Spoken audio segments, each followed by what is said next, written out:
Happy Sunday, December 1st to all of you. It is week 13 of the NFL season, and we're running pretty nice. We have been on quite a streak over the last few weeks, and I want to continue it today very badly. We do come into this week 1-2.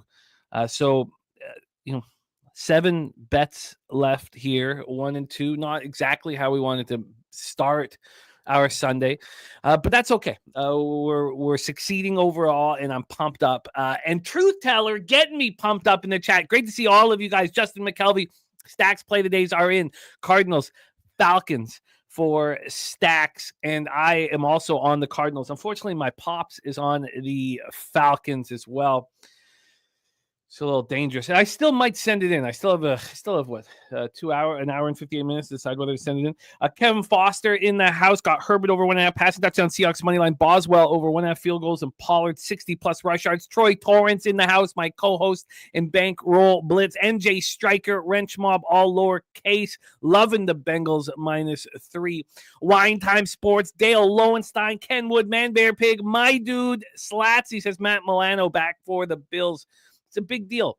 I cannot comprehend, and I cannot comprehend that total not dropping.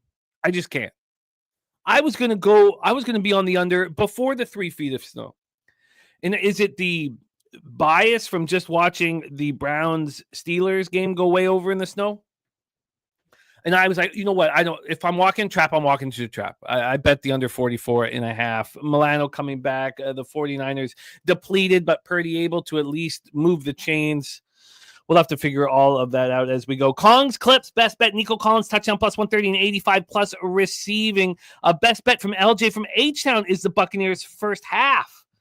Wildly interesting. I've not heard lots of Bucs action because, we have Troy and I so bullish on the Panthers, but again, hoping for a 5.5, not a 6 when it comes to kickoff. Still, I've seen a 6. A Kong's Clips coming off a huge day. I love to see it. Sancho in the house. Steven Fehrenbach ready to go. A 9 legacy. Tyler Flowers. Sancho Bucks -3.5. Jets money line for Sancho. I mean, it's what is that? Come on, 3.5.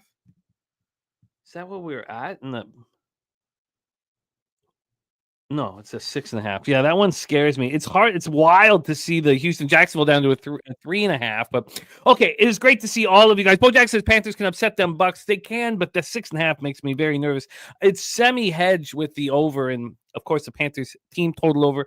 What I have left is Panthers +6, Panthers team total over 19.5, Carolina Tampa over 46.5. Huge game for me. I have Jaguars +5, Philly, Baltimore first half under 24.5, Cardinals +3.5, San Francisco, Buffalo under 44.5.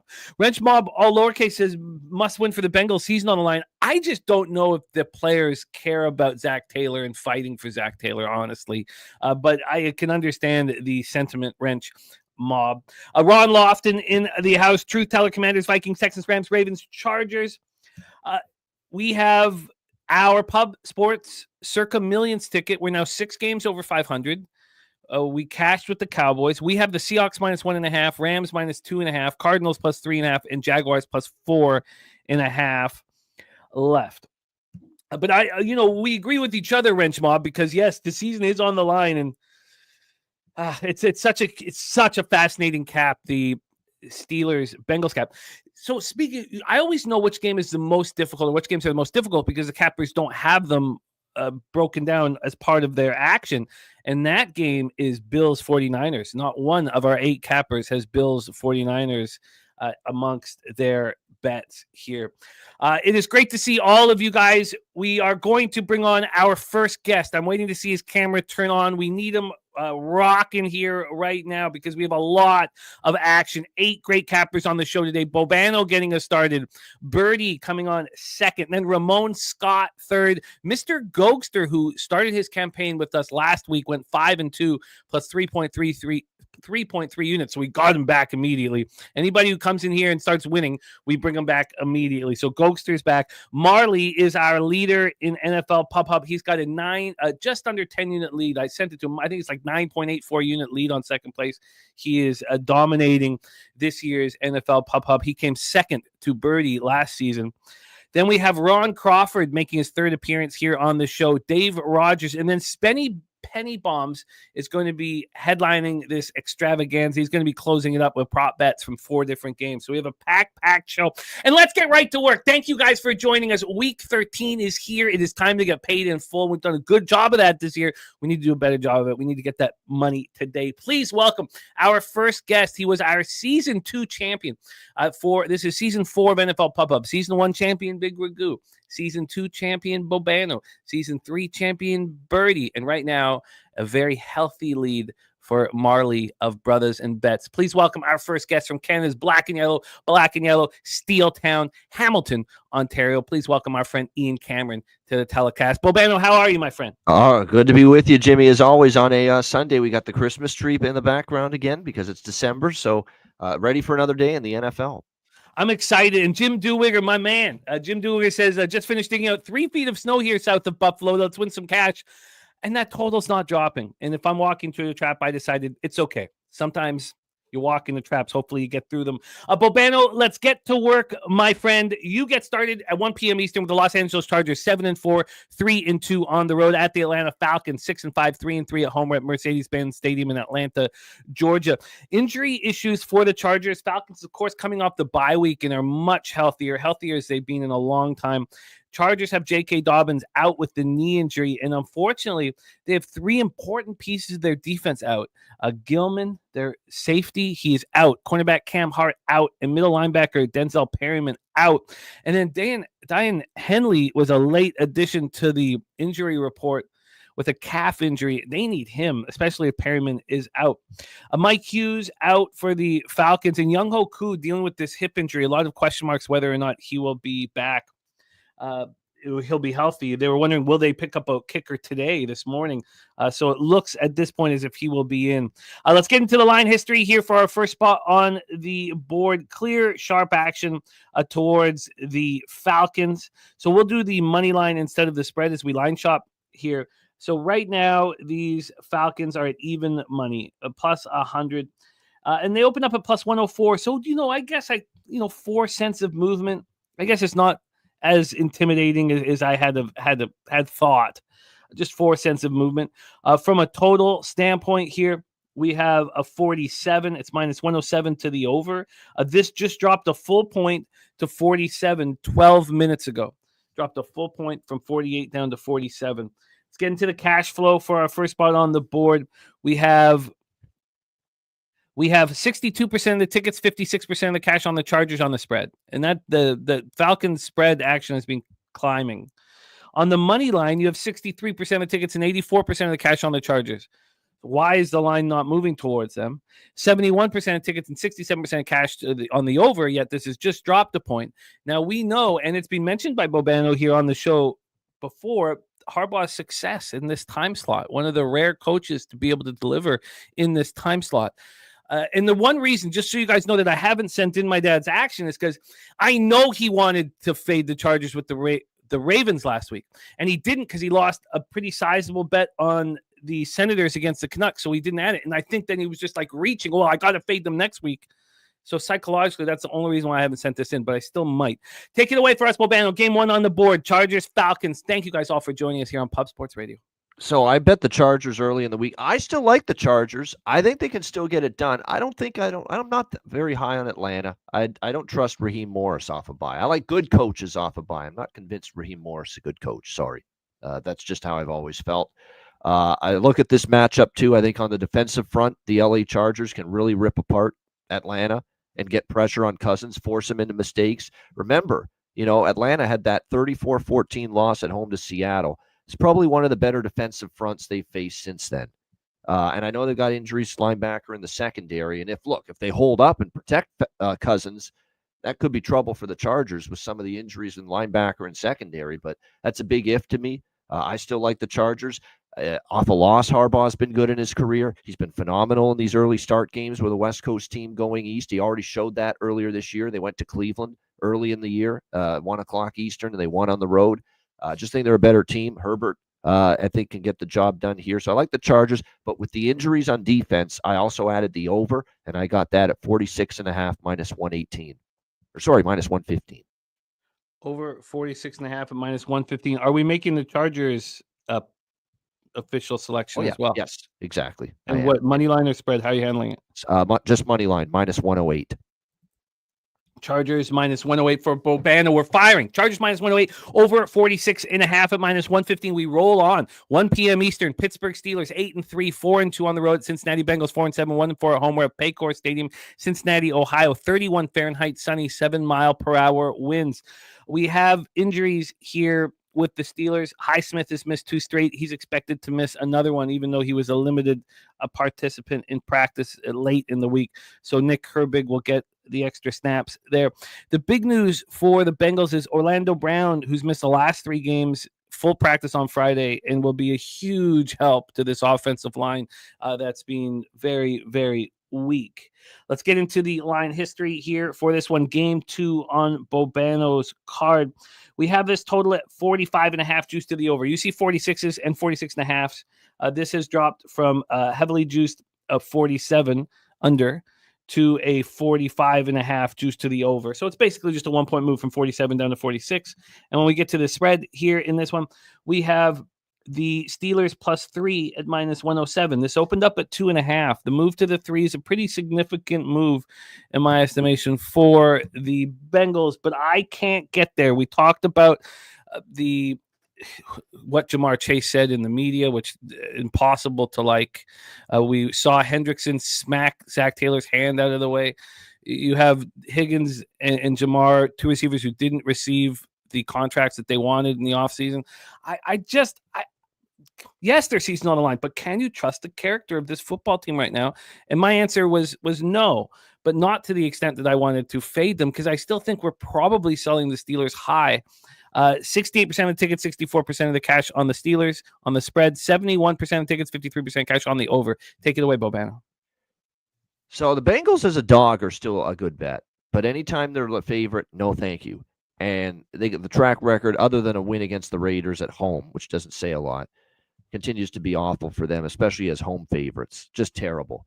And here they are now as home favorites. And yeah, they're off a bye week, but this is a 4-7 team. It felt like that Chargers game where they had that horrible start, rally all the way back, tie it up, and then lose all over again at the end was the final nail in their coffin. And then you have this Jamar Chase throwing his kicker under the bus, Evan McPherson. That's why he's paid the big bucks. So you got to be some kind of stupid, to say something like that about a teammate publicly. But that's another story. There's all kinds of concerns with where this locker room is and how fractured it is. I'm not going to go into too much more detail. You got Pittsburgh off a loss. That's usually a good bet under Tomlin. You've got Pittsburgh as an underdog. We know that's a good bet under Tomlin. We know they've got the much better defense. Defensive dog, off a loss, coach that's good in this role. Pittsburgh +3.5, -125. Pittsburgh +3.5 at -125 for Bobano. 3.5 -125, paying for the hook, because this could be a very tight football game. I can completely understand that. Yeah, let's roll on. Next up I like that about this game and this bet. Yep. Yeah, no, absolutely. It's a nice job. It's not too expensive. Let's roll. Here we go. Yes, sorry, Birdie. As you see, I did the asterisk and wrote Turnsey there. My apologies. Moving quickly here. Houston Texans 7-5, 3-3 on the road at Jacksonville Jaguars 2-9, 2-3 at home. We're at Everbank Stadium in Jacksonville, Florida. 59 Fahrenheit, sunny, 4-mile-per-hour winds. This Jalen Petrie injury is massive. He is phenomenal. You see him all over the field making big hits. Just an incredible young safety. Also a former Cobra, which is the youth team that our guy Marley coaches. Marley leading NFL pop-up this year. He'll be on 5th on today's show. Foley Fatukasi also out for the Texans. And then for the Jaguars, we expect Trevor Lawrence to be in. I mean, certainly the market is telling us that he will be in. Let's get into the line history here. We have a 3.5. And it's juiced at 3.5, as if this is going down to 3s. This opened up at 6. I didn't get in at 6, but I got in.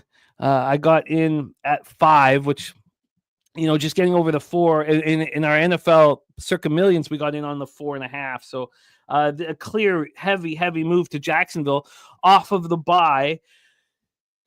Do you trust that they haven't given up? I mean, there's a lot of question marks around this football game.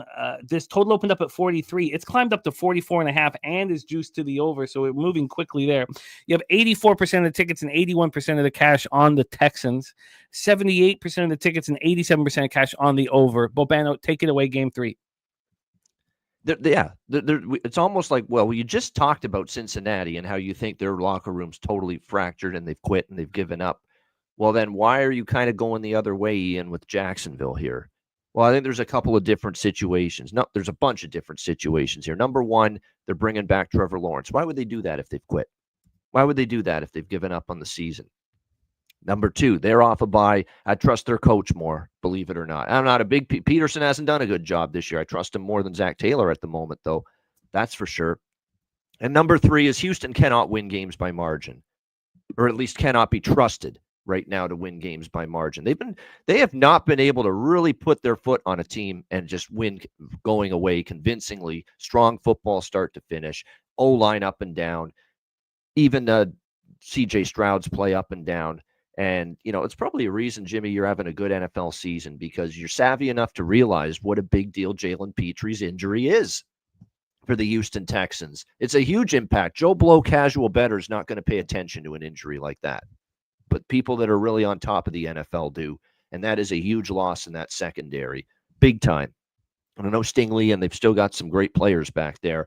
But that's like one of their top 2, 3, at absolutely one of their top 2 or 3 players in that secondary. It's going to open up some things for Jacksonville in the passing game. So big loss. And I think this turns into a shootout. And I like the Jaguars. I'm with you on this one. We can't get the 4 anymore that I got. But we'll get plus 3.5, minus 110. Best price out there with Jacksonville. We'll take that. We'll also take over 44, minus 110. I think we will see points. I think Jacksonville now can move it on Houston. As much as I'm shaky on Stroud and what I've seen out of the Texans offense lately, that is still a Jacksonville defense that's been pretty awful. And the last time we saw them, they gave up 52 points. So over 44 as well. You are locked in over 44 and the Jags plus 3.5. Slotzy says Jags signed Walker Little to a 3 or $45 million deal today. Yeah, they haven't given up, but it is never comforting backing the Jaguars this season. So, but I like it. Razor Sharp picks in the house. Shout out to the Skunt Blaster with a $19.99 dono. Thank you, Skunt Blaster. Hope you and the fam had a great holiday. Says to bless our action today. Skunt Bag play today. Buccaneers money line, Dallas money line. Buccaneers, Mavs, money line, parlay at minus 110 for our guy, the Skunt Blaster. Respect. There's Dutch Boy Fresh in the house as well. Spenny Penny Bombs dropping action. We got a lot of action. Jermaine, chosen one. And Bobano just moved on the Jaguars plus 3.5 in the over 44. Let's roll on. Next up, 1 p.m. Eastern. Arizona Cardinals 6-5, 2-3 on the road at the Minnesota Vikings, 9-2, 4-1 at home. We're at US Bank Stadium, Minneapolis, Minnesota.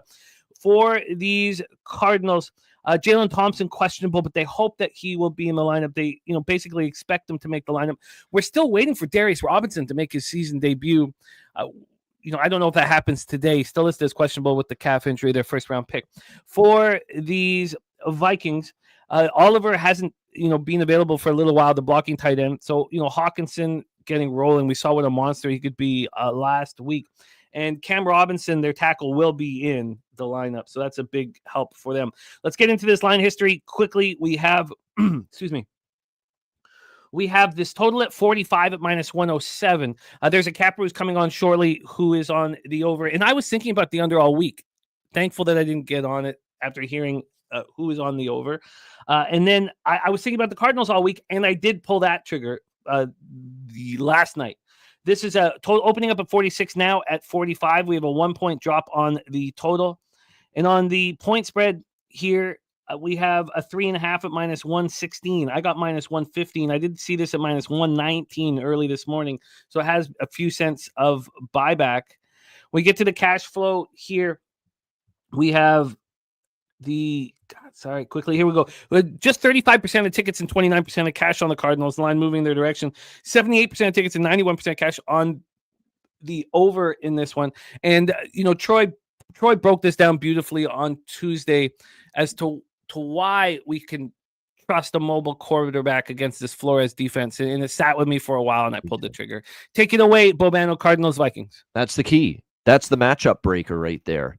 that this is a blitz-heavy Minnesota defense under Brian Flores. You want a quarterback that can spin out of these pressures that are going to be sent throughout the football game, and very few quarterbacks can do that better than Kyler Murray, because I find he spins around like a top when he tries to get out of the pocket, when you see his running style. And I think that's what's going to work well for him here in this matchup. You got Arizona in it ticks all the boxes for me. I'm on Arizona as well. Off a loss like they are last week to Seattle, catching points on the road where they've been pretty solid throughout the course of the season. One outright as a dog at San Francisco, one outright as a dog at Miami. The Green Bay was the one where they laid an egg, but that was a bit of a tough spot. Back-to-back on the road, the big win against San Francisco was not exactly a great Cardinal spot. This is Cardinals off a loss, getting points on the road. Minnesota's not exactly winning easily and comfortably lately. 3-point win at Chicago last week in overtime. I took the Bears last week in that spot. 5-point win on the road at a bad Jacksonville team. 10 points at Tennessee. And that was a struggle for them as well. So Minnesota's not exactly winning games comfortably or by margin. Good spot for Arizona. Good price. Yes, Arizona as well for me in this game. Plus 3.5, minus 110. Plus 3.5, minus 110. Also, stacks play today is the Cardinals. So we're in good company there. Cardinals plus 3.5 at minus 110 here for Bobano. We roll on. Next up for us, 4:05 p.m. Eastern, we have the Tampa Bay Buccaneers, 5-6, 3-2 on the road. Carolina Panthers, 3-8, 2-4 at home. Bank of America Stadium in Charlotte, North Carolina. 52 Fahrenheit, mostly cloudy, 9-mile-per-hour winds. As we expected, the two rookies in Jatavian Sanders, who's been a really helpful rookie. They're both out. Jalen Coker and Jatavian Sanders out. But Clowney's supposed to be good to go in this one. And so is Caleb Farley and Nick Scott, cornerback and safety, are supposed to be good to go here. Let's light this one up here for our guy Bobano. We have Carolina right now plus 6.5. It makes me very uncomfortable. I really, really wanted to see a 5 once we got here. So I'm on the 6. I wanted to see this market move towards Carolina. This has gone from 5.5 to 6.5 in the last 12 hours. So that makes me quite uncomfortable. From a total standpoint here, we have a 46.5 juice to the over, minus 107. So we haven't really had movement towards the over, 3 cents of movement. I am on the over. So I, wanted to see movement. 72% of tickets, 84% cash on the over. 82% tickets, 75% cash on the Tampa Bay Buccaneers. The Buccaneers have real injuries on defense. Tyke Smith, safety. Jordan Whitehead, pectoral, both out. Marquise Watts, outside linebacker, out. Joe Shoyinka, another outside linebacker, doubtful, expected to be out. Now, Tristan Wirfs may be in, but a lot of issues for the Buccaneers. Take it away for us, Bobano. Buccaneers, Panthers. Yeah, I'm totally comfortable with your lack of comfort. I guess is the best way I can sum this up, because I still like Carolina here in this spot. But I'm just going to go with the team total with this one. I mean, the points, yeah, they could cover that. And I like what I've seen from Bryce Young lately. I like what I've seen from the Carolina offense. I think you're starting to see why they like Dave Canales, too, as a head coach. They say he's a good offensive mind, and it didn't look like it early. But they're starting to get their offense in gear, and it's the best Young has looked. Tampa's got a ton of injuries on defense, as you mentioned, key injuries, especially in the secondary. So I'm going to go with Carolina team total over 19.5, minus 120. Bet 365. And as far as the total, I'm with you on the full game over as well. In fact, that's the stronger bet for me. It's actually one of my top 2 bets. This and Arizona are my top 2 bets of the day for anyone interested. This is right up there with Arizona. Really like this one. I think Tampa is still going to move the football at will against this really rough Panthers defense, bottom tier. But I think with those injuries and the improvement of Young in the offense, we're going to see Carolina trade points for a while. So over 46.5, minus 108. I'm on both of those bets. I bet that over 19.5 team total at minus 120 on Tuesday hasn't and it's still there. Wow, it had, though. It did. There had been a move down towards it, so it's come back. But we've had great success on the spots that we're both on together so far this season. I'm on both of those, as well as the Panthers plus 6. We roll on. Next up for us, 4:05 p.m. Eastern with the LA Rams. One last thing, too. Buccaneers may be a little overvalued after the Giants game. we can put together a Pub Sports Radio all-star crew to beat the Giants right now. Oh yeah, no, yeah, well put. I agree completely. We roll on to a tricky one. Rams Saints here at Caesar Superdome in New Orleans, Louisiana. Higbee out for the Rams, which was expected. Lucas Patrick with the calf injury out. Now Eric McCoy is listed with the groin injury as questionable, but the last we heard is he's going to be out, and that's a big loss at center. Now I don't know if that's been confirmed. You'll have to tell us that here in the chat, but that was the last I heard, that he's not going to be in the lineup. A big part for the Rams, though, if you look at their situation, is that Havenstein is not there on the injury report, and he's such a huge. We saw what happens when I think it's McClendon was the backup, and he got torched last week. So here we go, Rams Saints. We have this total at 49. This has come up from 47.5, and it immediately climbed. So it's been at 49 for a long time. On a point spread scenario here for the second spot on the board, we have the Rams now -2.5 at -113. Now it opened up at 2, it got to 2.5, it even got to 3, but there was, I thought, legitimate buyback on the other side, but we still have a half point and juice move to the Rams on the road. And we get to the cash flow here for Rams Saints. We have 74% of the tickets, 69% of the cash on the Rams. It's public, but the market moving in the direction. 64 and 68 on the over. Take it away, Bobano. Yeah, that offensive line's getting healthy. I think Noteboom's playing too, and we know he's had all kinds of friggin' injury problems for the LA Rams throughout the course of the season. So, and Havenstein, obviously. Now, all of a sudden, you got an O-line that can maybe handle things a little bit better. Because I'll be honest, they've been whipped a couple of times, this Rams offensive line lately, but I think they might be in some better shape here against New Orleans in this spot. I'm on the fence. I like the Rams, but it's a small bet. It's the kind of the size of bet I have on an NFL Sunday that I don't like making official. I do have a small Rams bet. I do have the over as the bigger bet, and that's the one I will definitely go ahead with. Over 48.5 -114. I think the Rams offense can really have a big day here. I mean, the Saints are one of these teams that even in the first 2 wins under Darren Rizzi, the interim coach, and you could look at them and say, well, it's created a bit of a spark. Well, has it really? The Cleveland kicker missed multiple kicks. Younghoe Koo, when they beat Atlanta, missed a couple kicks. They still gave up over 400 yards of offense to Cleveland the week before the bye. It's not like the Saints defense shut them down. They were moving the ball all day against the Saints defense. They were just screwing up over and over again. The Browns missed field goals, turnovers, that kind of thing. And eventually, when you're giving up that kind of yardage, it's going to result in points for the other team. And that's what worries me about the Saints. And there's still a ton of injuries on defense. You're talking about a Rams team that can probably get some pressure up front on Carr, make some mistakes. And that could actually be good for the over because those turnovers can set up a short field. You could see a defensive score. Rams defense still does give up some big plays. So I think it's going to be a plethora for the Saints. They'll make some mistakes, maybe a turnover to give the Rams a short field, but they'll hit on some big plays too, because the Rams have been giving up some of those lately. So I just like the over more than the Rams. I'm on the Rams too, but only official on the over for the show. Over 48.5 at -114 for Bobano. Final spot on the board for Ian, 4:25 p.m. Eastern. The big boys knocking heads. Philadelphia Eagles 9-2, 5-1 on the road at the Baltimore Ravens 8-4, 4-1 at home at M&T Bank Stadium in Baltimore, Maryland. 41 Fahrenheit, mostly cloudy, 6-mile-per-hour winds. Darius Slay out with the concussion. That will hurt. Is Devonta Smith going to be in the lineup with a hamstring injury? That's the big question mark at this point.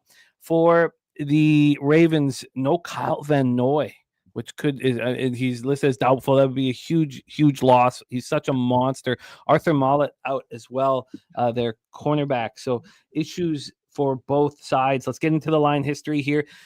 Now we see threes across the board now, but at the 2.5 line, which is where it opened at the book I'm talking and looking at, opened up at -2.5, -127. Now it's -2.5, -123. So on the 2.5 number, we've seen a 4-cent move away from the Ravens, but not a ton of movement in this game over the week. On the total, we have a 51. It's -108 to the under. This opened up at 51. It was at 52 early in the week and then dropped back to 51, which is where we stand right now. So at this point, we basically had no movement at all on the total. When we get to the cash flow, you have 68% of the tickets and 63% of the cash on the Philadelphia Eagles, 69% of the tickets and 81% cash on the over. Take it away for us, Bobano. Eagles, Ravens. Yeah, this one I'm on Philadelphia here. I just like their defense a little bit more right now than Baltimore. That's pretty easy to see why they've been phenomenal on that side of the football. And now we've got these injuries to the Ravens a little bit on that side of the ball. Both Kyles, man, the two Kyles on this Baltimore defense might be two of their best players on the entire defense. Van Noy and, of course, Hamilton. Hamilton's fine. He'll play, but losing Van Noy is definitely a problem, and you worry about that. It's an interesting situation. Both of these teams are coming back from playing in the same stadium last week. The Eagles played there against the Rams Sunday night. The Ravens played there against the Chargers Monday night. So it's a one-day prep advantage, if you will, for Sirianni, just slightly over the Ravens. I did factor that in. It's probably a little bit of an advantage at least.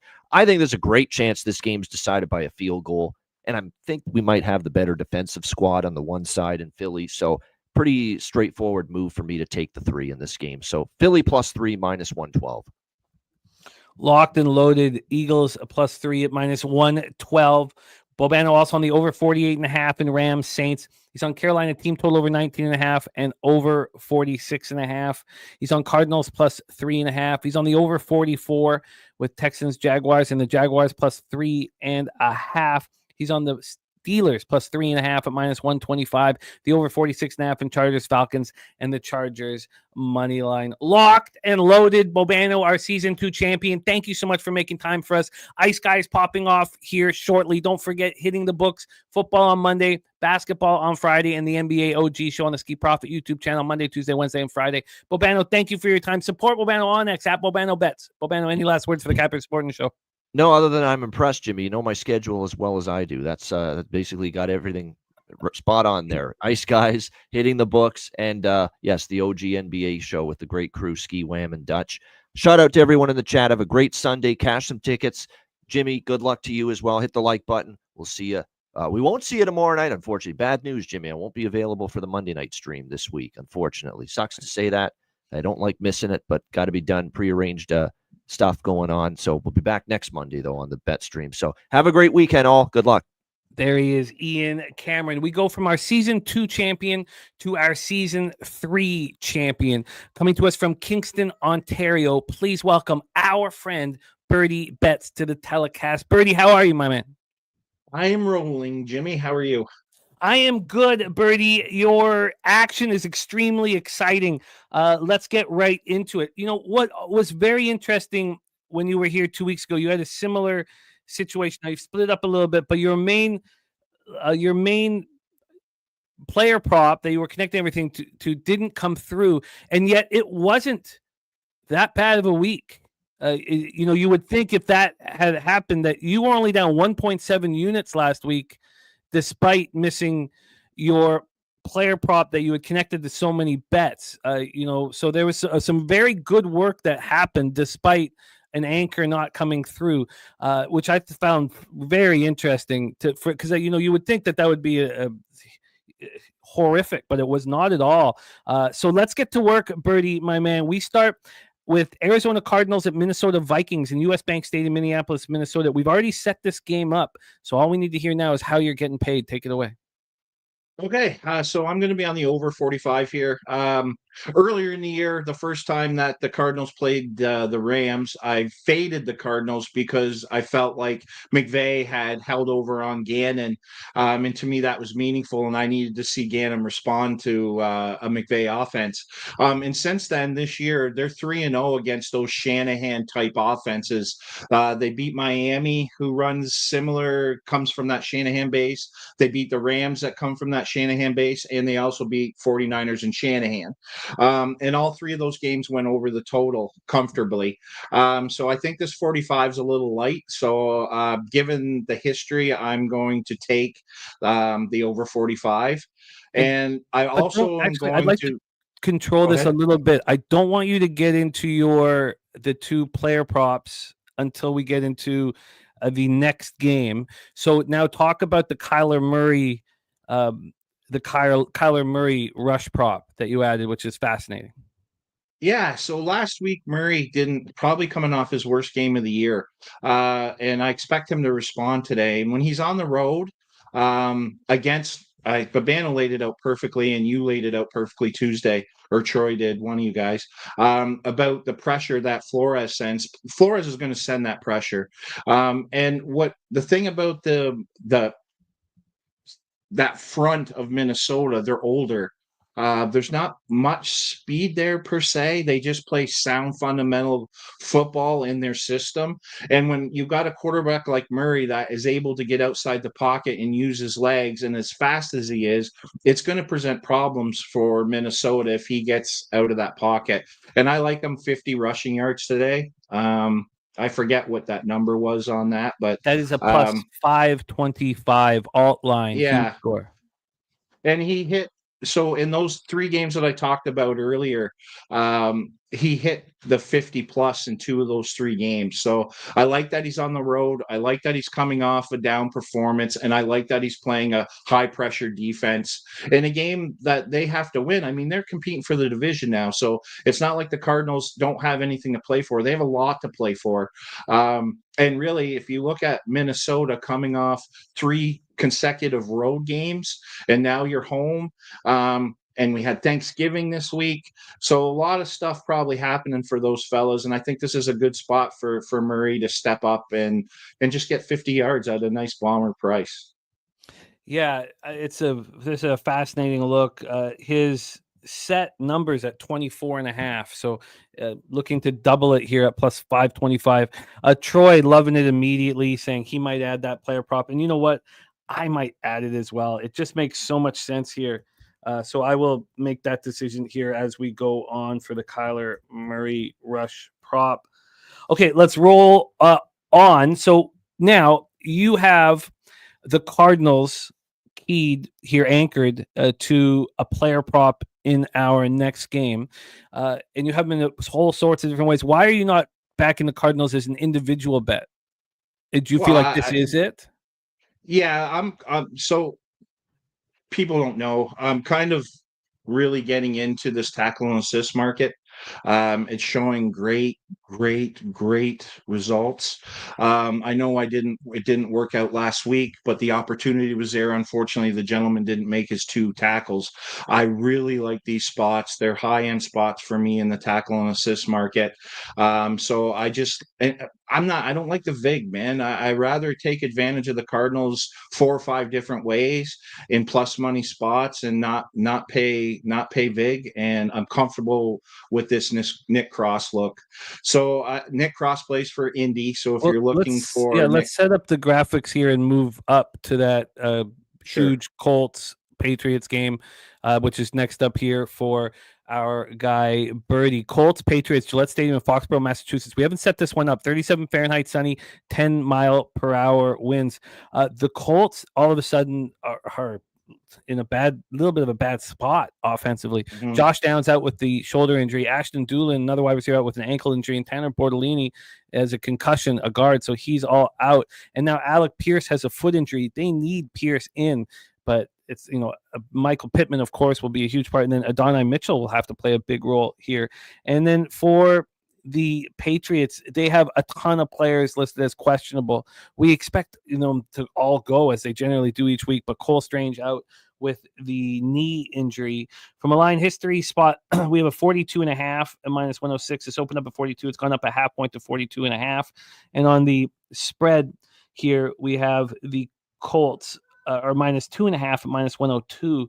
So we've had 5 to 10 cent move depending on where you shop towards the Patriots. The Patriots sure feel like sharp action here, although I've not moved on them. They're a tough team to believe in, but 34% of the tickets, 70% of the cash on the spread on the Patriots, 34% of the tickets, 78% cash on the under. So Birdie, you have 2 player props connected with 2 different games. So the first player prop is connected to the Cardinals game, and the second player prop will be connected to the game that we speak about next. So you don't need to go into who EJ Speed is connected to till we break that one down. Take it away, Birdie. Floor is yours, my man. Yeah, if you listen to Troy talk about the Colts. He speaks every week about that cover 3. And one thing, hopefully by the time I'm done this, you'll have a little more confidence in the Patriots. The one thing Drake May does really well is he throws the ball, those short intermediate passes, and the Colts say, we'll give them to you all day. I suspect that May's going to have a massive day today. And that really leads into my prop bets that I took specifically from this Indy game, because there's going to be a lot of opportunity in that circle of opportunity again that both of these guys are going to have, just the way the Colts play offense, and it's set up structurally to benefit May at his premium on how he likes to play the position at quarterback and the throws he likes to make. So I like Cross over 2.5 assists. So we're going to anchor that with the Cardinals money line, and that's plus 400 if people are interested. Cardinals plus 3.5, that's plus 283. We're going to take the Cardinals plus 7.5 up to plus 180.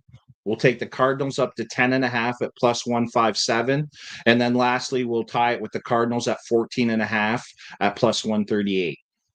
That is all tied with Nick Cross over 2.5 assists to those spots on the Cardinals. Now roll in to the next player prop that you are using in the Colts Patriots game. I forget which one was it. EJ, isn't that the EJ speed Oh spot? yeah, sure. I thought we were with the Steelers. Okay, yeah. So again, it's opportunity here, and Speed's going to get a lot of it. He's actually, these numbers are silly on him. So we'll take EJ Speed over 5.5 tackles, specifically not tackles and assists, but tackles, and we'll tie it with the Steelers at plus 3.5 at plus 256, and the Steelers plus 7.5 at plus 182. And the Steelers at 10.5 at plus 161, and the Steelers at plus 14.5 at plus 136. Which rolls us into that Steelers Cincinnati Bengals spot, Paycor Stadium in Cincinnati, Ohio. Weather better than we expected, 31 Fahrenheit, sunny, 7 miles per hour. Why don't you roll into this one? Why you are backing the Steelers in this one? Yeah, my numbers say the Steelers are a play here. They've been undervalued all year. There's a lot of guys with under bets on the Steelers that are digging in, and it's more prideful at this point. We were talking about it in the chat, Troy and I, there a while ago. The market has said the Steelers were an easy play all season, and it turns out that they have been. I mean, all they've done is cash. I like them in a divisional game. I like it for all the reasons that Bobano said, and with Tomlin in these spots. I like the Steelers today to cover these points. Well, you've got it locked and loaded here. Wow, look at trying to figure out. So 23.5 and 24.5 is what I'm finding for the player prop that I'm looking to tail Birdie on. Troy talking about tailing Birdie on. That's a Kyler Murray spot. So EJ Speed over 5.5 tackles, Steelers plus 3.5. And then same with Speed and Steelers 7.5 Speed, Steelers 10.5 Speed, Steelers 14.5. Next spot on the board is Seattle Seahawks and New York Jets. I found this game extremely difficult, and when I saw how Birdie was betting it, it made a lot of sense to me. MetLife Stadium in East Rutherford, New Jersey, 36 Fahrenheit, sunny. Partly cloudy, 11 mile per hour winds. Seahawks are a really healthy group right now. Can't say the same about the Jets. CJ Mosley has been trying so hard to get back on the field, and he probably shouldn't be allowed to. It looks like the doctors are trying not to let him, and he's fighting it. So I don't know if they'll let him on the field. He's dealing with a neck injury. He wants to be on there very badly. Tyron Smith is also out here, but Breece Hall and Jake Hansen, lineman and running back, were full participants on Friday, are expected to be in the lineup. Let's get into the line history here for the Seahawks Jets spot. We'll go to the money line. I think that's more indicative as to what's going on in this market. We have the Jets at minus 125. They opened up at minus 103, but they got up to plus 108 very quickly. They were at plus 118. That was the high plus 118, and now they're sitting here at minus 125. So it's a really big move towards the Jets. Whether or not you can trust them with your cash, it's a tricky thing to do. It clearly is a sell high spot. The market's indicating on the Seattle Seahawks. The total opened up at 42. We've dropped down to 41.5. And when we get to the cash flow for this spot, we have 74% of the tickets, 76% of cash on the Seahawks on the spread line moving away from them, 71% of tickets and 87% cash on the Seahawks on the money line. And we just talked about the move towards the Jets. And then 26% of the tickets, 35% cash on the under and line moving in that direction.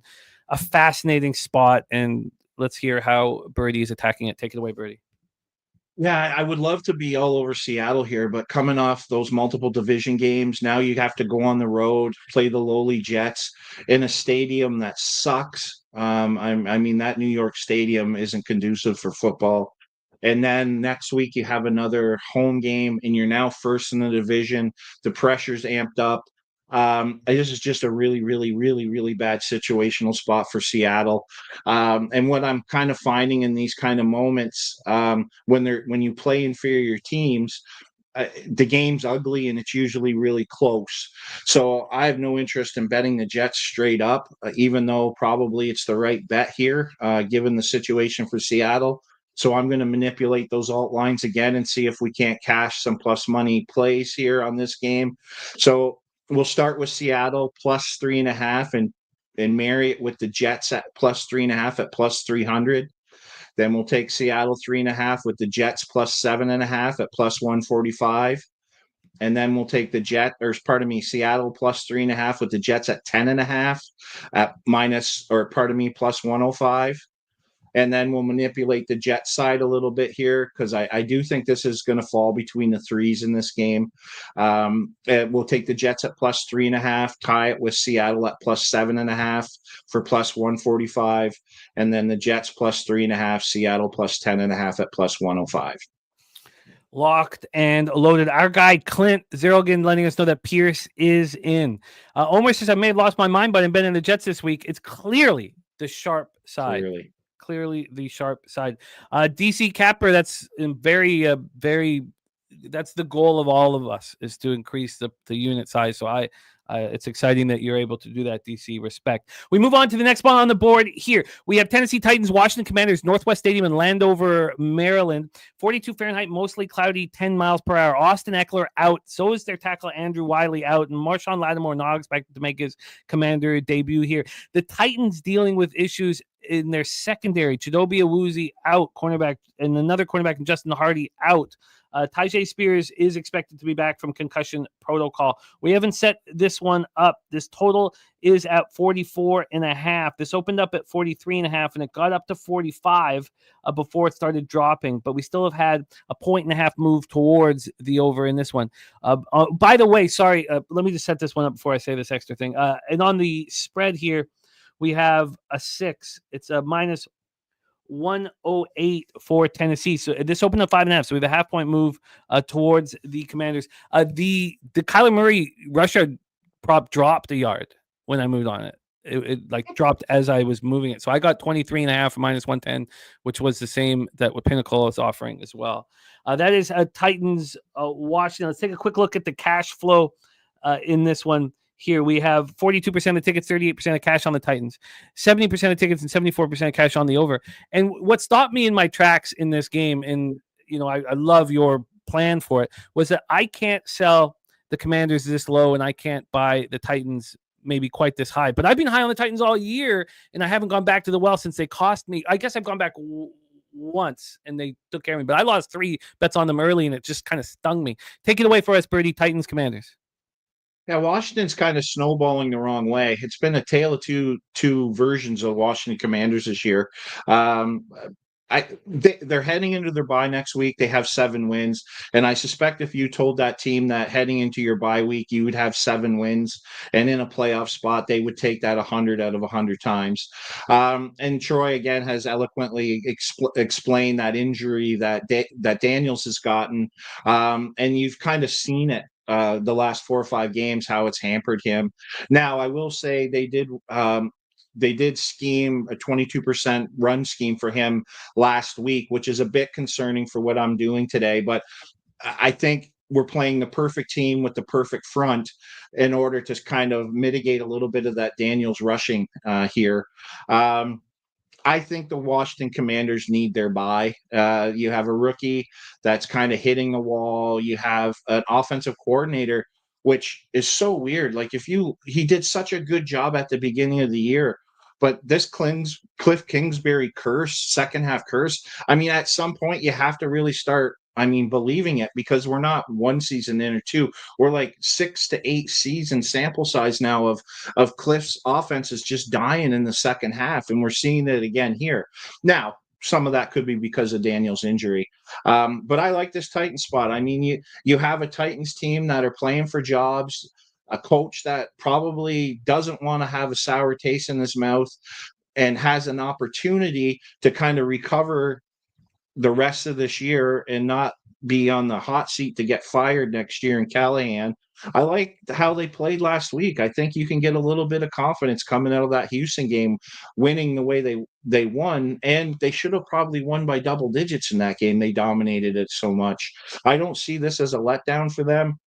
I see this as a spot where Washington they need to get to their bye, and that defense is starting to get lit up. They're old. They've overachieved. And again, they need time to recover, and this bye week can't come soon enough for them, in my opinion. So I'm going to hammer the Titans today. I think this is just a really good spot. So I'm going to take the Titans +6. I'm going to take the Titans money line, and I'm going to alt the Titans to 2.5, minus 2.5. So the money line's 210, and the alt to the 2.5 is +242. We can actually get you the money line +220, so we'll give you that one Perfect. there. Shout out to Ricky Levine in the house, Nutflux Allen, Gorky. Thank you so much for the dono. Tampa, Washington, Houston money line, and Rams, Bills money line for our guy Gorky. Thank you for our support, my friend. MJ Falls says Kyler over 4.5 attempts on the rush yards better play. I don't think so against this defense, because you just need him to break one, honestly. But different ways of handling it, MJ, for sure. I did just move on the over 23.5. Next spot here for Jimmy, I forgot. I sent you a message. I'm adding Calvin Ridley as first touchdown score at +1200. Yes, I have it right here. Calvin Ridley, first touchdown score at +1200 as well. We move on, and we got to be tight here, Brady. We move on to Buccaneers, Carolina Panthers, Bank of America Stadium, Charlotte, North Carolina. We've already set this one up. You have a player prop on an alt line. Take it away. Yeah, this is my favorite one. So Mike Evans has a chance to make history. I mean, he's tied with Jerry Rice for the most consecutive 1,000-yard seasons to start a career. He's got 403. They have 6 games left. He has to average 100 yards per game. Carolina Panthers offer the biggest separation between wide receivers and safeties in the league at over 7 yards. Mike Evans is going to go off today. I'm going to add some Mike Evans props here because I'm going to layer it. I fully expect him to go over 150 today because he has to. I think the Bucs are very, very motivated for him to get this record. And also, if he's catching the ball and they're moving the football, it helps them win games. I think the Bucs probably win by double digits today. I know there's some guys that like Carolina, but I think this is personally, I just think the way Carolina plays defense and the way the Bucs play offense, it's not really a good matchup here today. Baker's been playing lights out. I'd be very worried about Carolina bets, but I'm going to take Evans. So Evans is the play today. 100 receiving yards for +350, and then I'm going to take 110 at +500. Then I'm going to take 120 at +750. 130 at +1,000, 140 at +1,400, and 150 at +1,600. Wow. Do you mind? Because we got to be tight here, and I only had that +525. Can you pop that in the chat before you take off here today? Do you want me to send it to our message or in here? Whatever works for you. Whatever's easiest to put in the chat here or send it to me. Mike Evans ladder prop here. Let's move on to the next spot, the final spot on the board. Now, we're not setting these games up here. We're just going to have Birdie explain the final spot on the board, his money line parlay. Yeah, it's just going to be Houston and Bills money line. What's happening in this Houston line is just utterly absurd. Would probably endorse a Houston spread bet at this point, but I'll take Houston money line. I'll take the Bills money line up, and it's a +105. Yes, and that's actually moving, as you say, so we can get you that +116 right now. Houston money line, Bills money line parlay. Let's review all action here from Birdie. Houston money line, Bills money line. That's a +116. He's laddering Mike Evans all the way up. I mean, for huge scores. Give him the opportunity. Mike Evans has a monster day to catch Marley. He's got Titans money line plus 220, Titans minus 2.5 plus 242, Titans plus 6 minus 110, Calvin Ridley first touchdown plus 1200. He's got Seahawks, Jets here. Different Seahawks plus 3.5, Jets plus 3.5, Seahawks plus 3.5, Jets plus 7.5. Very, very different variations where each team gets up to 10.5 and is never lower than 3.5.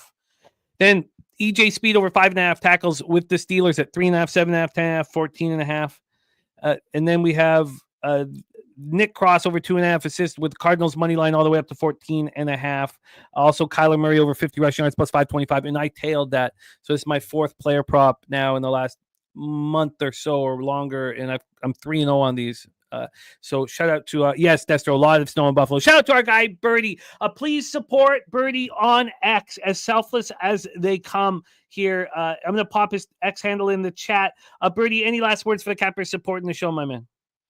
Yeah, you don't even have to count those Evans if they win. Don't even count them to my record. I'm not trying to do this to catch Marley. I just want to. Oh, it's not to catch Marley. I was just adding that for excitement. No, I didn't mean no. That was like I'll catch Marley and pound Marley anyway, so I don't need to worry about that. So wait, sorry. Let me just go back now a second because this is important. Record keeping is extremely important on the show. Are we not laddering Mike Evans? I'm laddering Mike Evans. I gave it out, Okay. but I don't care if it loses, count it. If it wins, don't. If that's fine with me.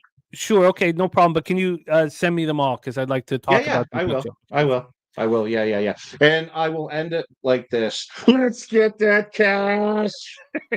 Birdie Betts in the house. Okay. We go from Kingston, Ontario, all the way down to Las Vegas, Nevada. Your guest is the star of the Morning Steam Show, 7 days a week on the Sports Money YouTube channel, 6 a.m. Pacific, 9 a.m. Eastern. Please welcome our friend, Mr. Ramon Scott, to the program. Ramon, how are you? Hey, Jimmy, pretty good. Pretty excited here on a Sunday, and let's have a great day. I love it. Ramon, you are ranked 4th out of 32 cappers here this season. Short sample. 8-5 plus 2.57 units. You are running nice here. Let's get right into it. We start with Tennessee Titans, Washington Commanders, and we've already set this one up. So take it away, my friend. Yeah, well, I think I saw everything I needed to know about what's going on with these teams kind of last week. I think we're seeing an improved Tennessee offense here. In fact, they look like, the most underrated team to a certain extent with that, bad start that they got off to. Certainly, maybe they have a stable enough coaching situation now that they've gotten rolling this season. Levis is back in there feeling a little bit comfortable. Tennessee, we think of their defense. That's what people talk about anyways, about how maybe they've been underrated because they've had such a poor season, and yet the defensive numbers are good. But Tennessee's gone over in 5 straight games right now on the road. And I think we have Will Levis continuing to improve. Still kind of hit and miss. I mean, he's throwing pick sixes here certainly as well. So there is a chance that happens as well. I'm narrating to an over here. Washington, in their 3 straight losses here, have allowed more than 26 points per game. They've also gone over in 6 straight non-conference games, have the Commanders. The Titans, of course, we saw them defeat Houston 32-27. That was a big surprise to get all those points last game for the Titans. And of course, Washington lost at home to Dallas 34-26. And we're in those same roles here as the Titans continue on the road here and Washington at home. So with Washington having gone over in 8 of their last 10, the special teams was abhorred last week, right? They gave up those long returns. I don't know what's going on there. We know the Washington pass defense has been bad. I think Calvin Ridley is kind of living in a little bit of anonymity right now in Tennessee, and I think Ridley could have a big game today for Tennessee. I also think McLaurin will have a monster game actually in this one. I'm looking for the offenses to get something done here seriously. And yeah, I think Tennessee, it's wide open at least for nothing less than a backdoor cover for me. But I'm going to take the over as the play there in this one, Jimmy, with Tennessee and Washington today. You are locked in over 44.5, available right now at -110. Next spot on the board for Ramon, Chargers Falcons, Mercedes-Benz Stadium in Atlanta, Georgia.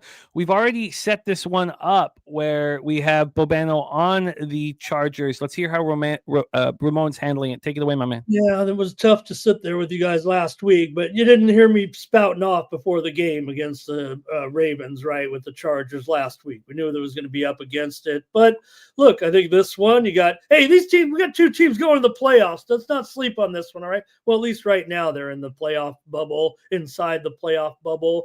Anyway, I can't recite to you any of the trends that I like to do to narrate a little story, right, with it, because there's nothing that says that these teams are going to go over today, but I am going to look to go over. In fact, there's a lot of trends that show the Falcons have a lot of unders in these situations, but I'm not into it, I think, here right now, because I don't know if you listen to Troy a little bit. Hey, the Falcons run those two high secondaries. We know that Stonehands Johnston last week really was pissing me off there on Monday night. I've got a big bounce back for Johnston here and a big game for McConkey. I think Herbert continues his assault on the record books. Let's make no mistake. He's chasing down Manning. Manning is the best 5 years in NFL history for a starting new quarterback with his yardage marks. They think he should get there. He's going to pass Jameis, I think, either today or maybe he did it last game. But Jameis also started his career incredibly with 5 strong years of yardage. So I've got Herbert to light them up actually today. But I also think the Falcons will get their share too. Drake London has a pretty terrific matchup, it feels like to me, but I'm worried about what Atlanta does right now with some of these outside wide receivers at this point. I think that's where their biggest weakness is. And I think with the Chargers situation here, with the running game kind of banged up here a little bit, you're going to see some Vidal. Don't sleep on Vidal. I'd probably try to sneak him in there and get some maybe a random touchdown prop on Vidal. Yeah, I guess is going to have to shoulder the load on the running game, but don't worry. Just don't even run it, I would think, if you're the Chargers. I think you want to hit the air here against Atlanta in this one. The Chargers have gone over their team total in 7 of their 11 games, and their opponents gone under their team total in just 4 of the 11 games. So I think the Falcons are up for it too to get some offense. Chargers have gone over in 3 straight here. The defense is slipping. I know it was a rough one there, Jimmy, on Monday night, but man, when you're giving up right now, basically 28 points and over 400 yards the last couple of games, I think Atlanta will get theirs. I'm hoping that the Chargers, we've seen, I think, public support maybe for the Chargers. I hope they get this one. Really need it, but I'm taking the over here with the Chargers in Atlanta. Feels like the winner of this game is going a long ways to secure their playoff spot, and the loser will have more work to do. Oh, well put. And you got the over 48. I'm going to live line shop, make sure I can get you the least amount of VIG here. Final spot on the board for our guy, Ramon Scott. Seattle Seahawks, New York Jets, MetLife Stadium, East Rutherford, New Jersey. Market moving briskly towards these Jets while the public is on the Seattle Seahawks. A fascinating spot. Take it away, Ramon. No, it really is, right? Again, if we want to bag on the Jets every week, then maybe they've fallen into a spot where they actually could get a win, right? Because when you got road favorites, here's the thing. These are the trend game for me, Jim. When you got road favorites like Seattle off of a back-to-back, way they performed in these games, it's usually pretty strong under, and home dogs off back-to-backs who were favorites and lost both those games, that's also pretty strong under. Now, those are kind of those wild trends that are sometimes tough to figure out, but it totally makes sense, especially when you have Seattle, who's looked good defensively off of the bye over the last couple of games, which makes sense with McDonald, right? They look great against Arizona and San Francisco. You expect Seattle defensively to continue to improve with McDonald at the leadership here. So I would think they will be able to figure out the Jets. This is going to be a grinder. It really feels like to me. Seattle 2-5 to the under on the road.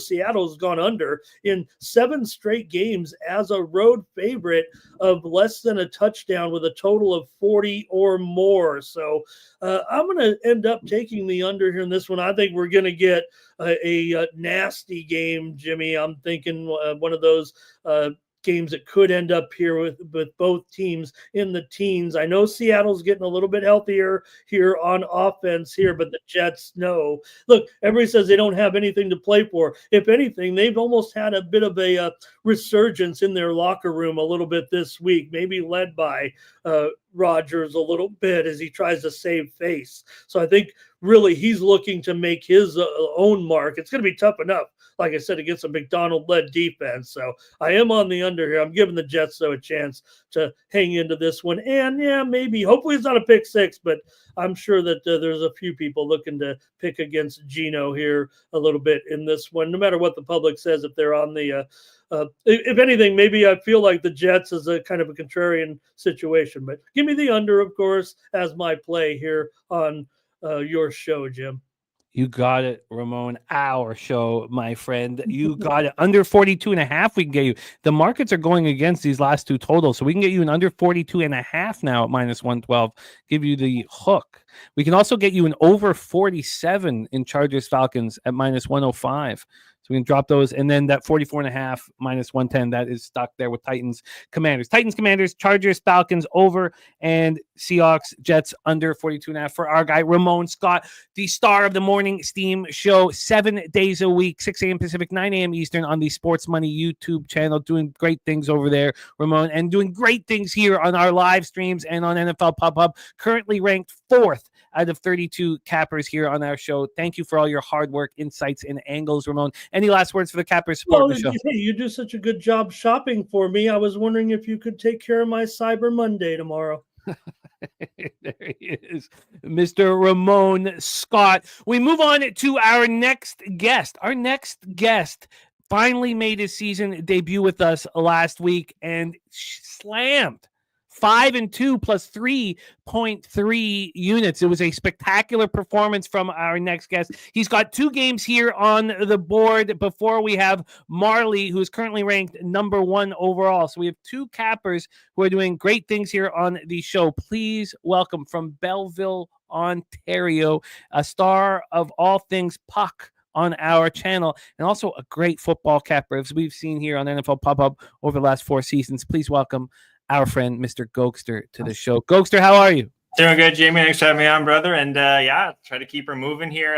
2 games, a couple cappers have already gone over these games, but I think we got some good angles on them today. 5-2 plus 3.3 units last week, so we brought them right back. We want winners here badly. Take it away for us, Gokster. You got Chargers, Falcons. Floor is yours. Chargers, Falcons here. Yeah, this game here, I like this one. The Falcons are coming off the bye here, Jim. Before that, coming off 2 bad losses, one against my Broncos, LA Chargers, 2 coming off the night game, tough loss. And then on the other side there, Kansas City, the following week coming up here. Then they're also banged up. Got the little injury report from old Daniel Popper here. Questionable here still is linebacker Henley. But they're missing their cornerback, Jim, their safety. Denzel Perryman's still out. And if you look at what's going on with their how many points they've been allowing guys, it's gone from 10 against Cleveland, 17 Tennessee, 27 Cincinnati, then 30 against Baltimore. And you got a team in Atlanta, I think Jimmy's just waiting to get after it here. They're pretty much healthy. A couple players are out, but I think they need this win. Well, I think the Chargers are going to try and get a little bit healthy here. Look forward to the next game. Well, not so much look forward to Kansas City, but that's a big game against the Chiefs. And then the other side of your Cousins coming off 2 games there. We hadn't scored a touchdown against the Denver, my Broncos, and the Saints. And now, like I said, the Chargers are missing a lot of their secondary guys. So I think it's a big spot for the Falcons. I think they're going to come out hot early, too, off the bye week. So I'm doing a little Atlanta halftime, full-time, plus 187 on the Falcons. Or the Falcons. I'm also going to be taking the Cousins, Jim. I'm liking Kirk Cousins here to bounce back. If you look at the Chargers too, Jackson, Burrow, and Levis, Will Levis even scored 2 touchdowns. Those last 3 quarterbacks guys have scored against this defense, and a lot of those linebackers have been out. Like I said, secondary is getting banged up too. No J.K. Dobbins. I think it's a tough spot for the Chargers here on a bit of a short week. Look for the Falcons to roll, I think, here. And then the Cousins guys over 1.5 is -115 for touchdowns thrown there. I like London even to score 1 too, Jim. So, but official, we have Falcons double result +182, Cousins over 1.5 touchdowns -115. Is that it for official? That's it for the official, yeah. All right, Mr. Gokster rolling. Game 2 for Gokster is Seahawks Jets, another game we've already set up. So, Gokster, my friend, take us home. This is a tough one here. I was kind of wish-washing there. Seahawks at first, that's where I was looking at, but more I'm looking at the defensive stats here. Seahawks do struggle on the road here. 146 rushing yards against. That's 4th worst. That's on the road, Jim. But then on the other side here, guys, look at the Jets. I'm not sure if Mosley's going to be in there. He's been out for a while, but they're missing a couple other players here. Who do I have here?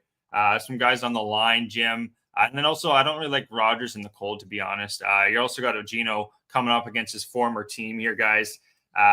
Tough game here. Where I'm going to look, though, is I think the rushing, it's going to be a cold game here. Wins aren't going to be crazy, Jim, but 10-15 I'm reading there with Gus. So I think the rushing is going to be key. You're not going to see a lot of throwing the ball up and down the field. I do like the under as well, but I'm going to be going both running backs to rush for 50 yards. So that's Walker and Priest Hall. Priest Hall is going.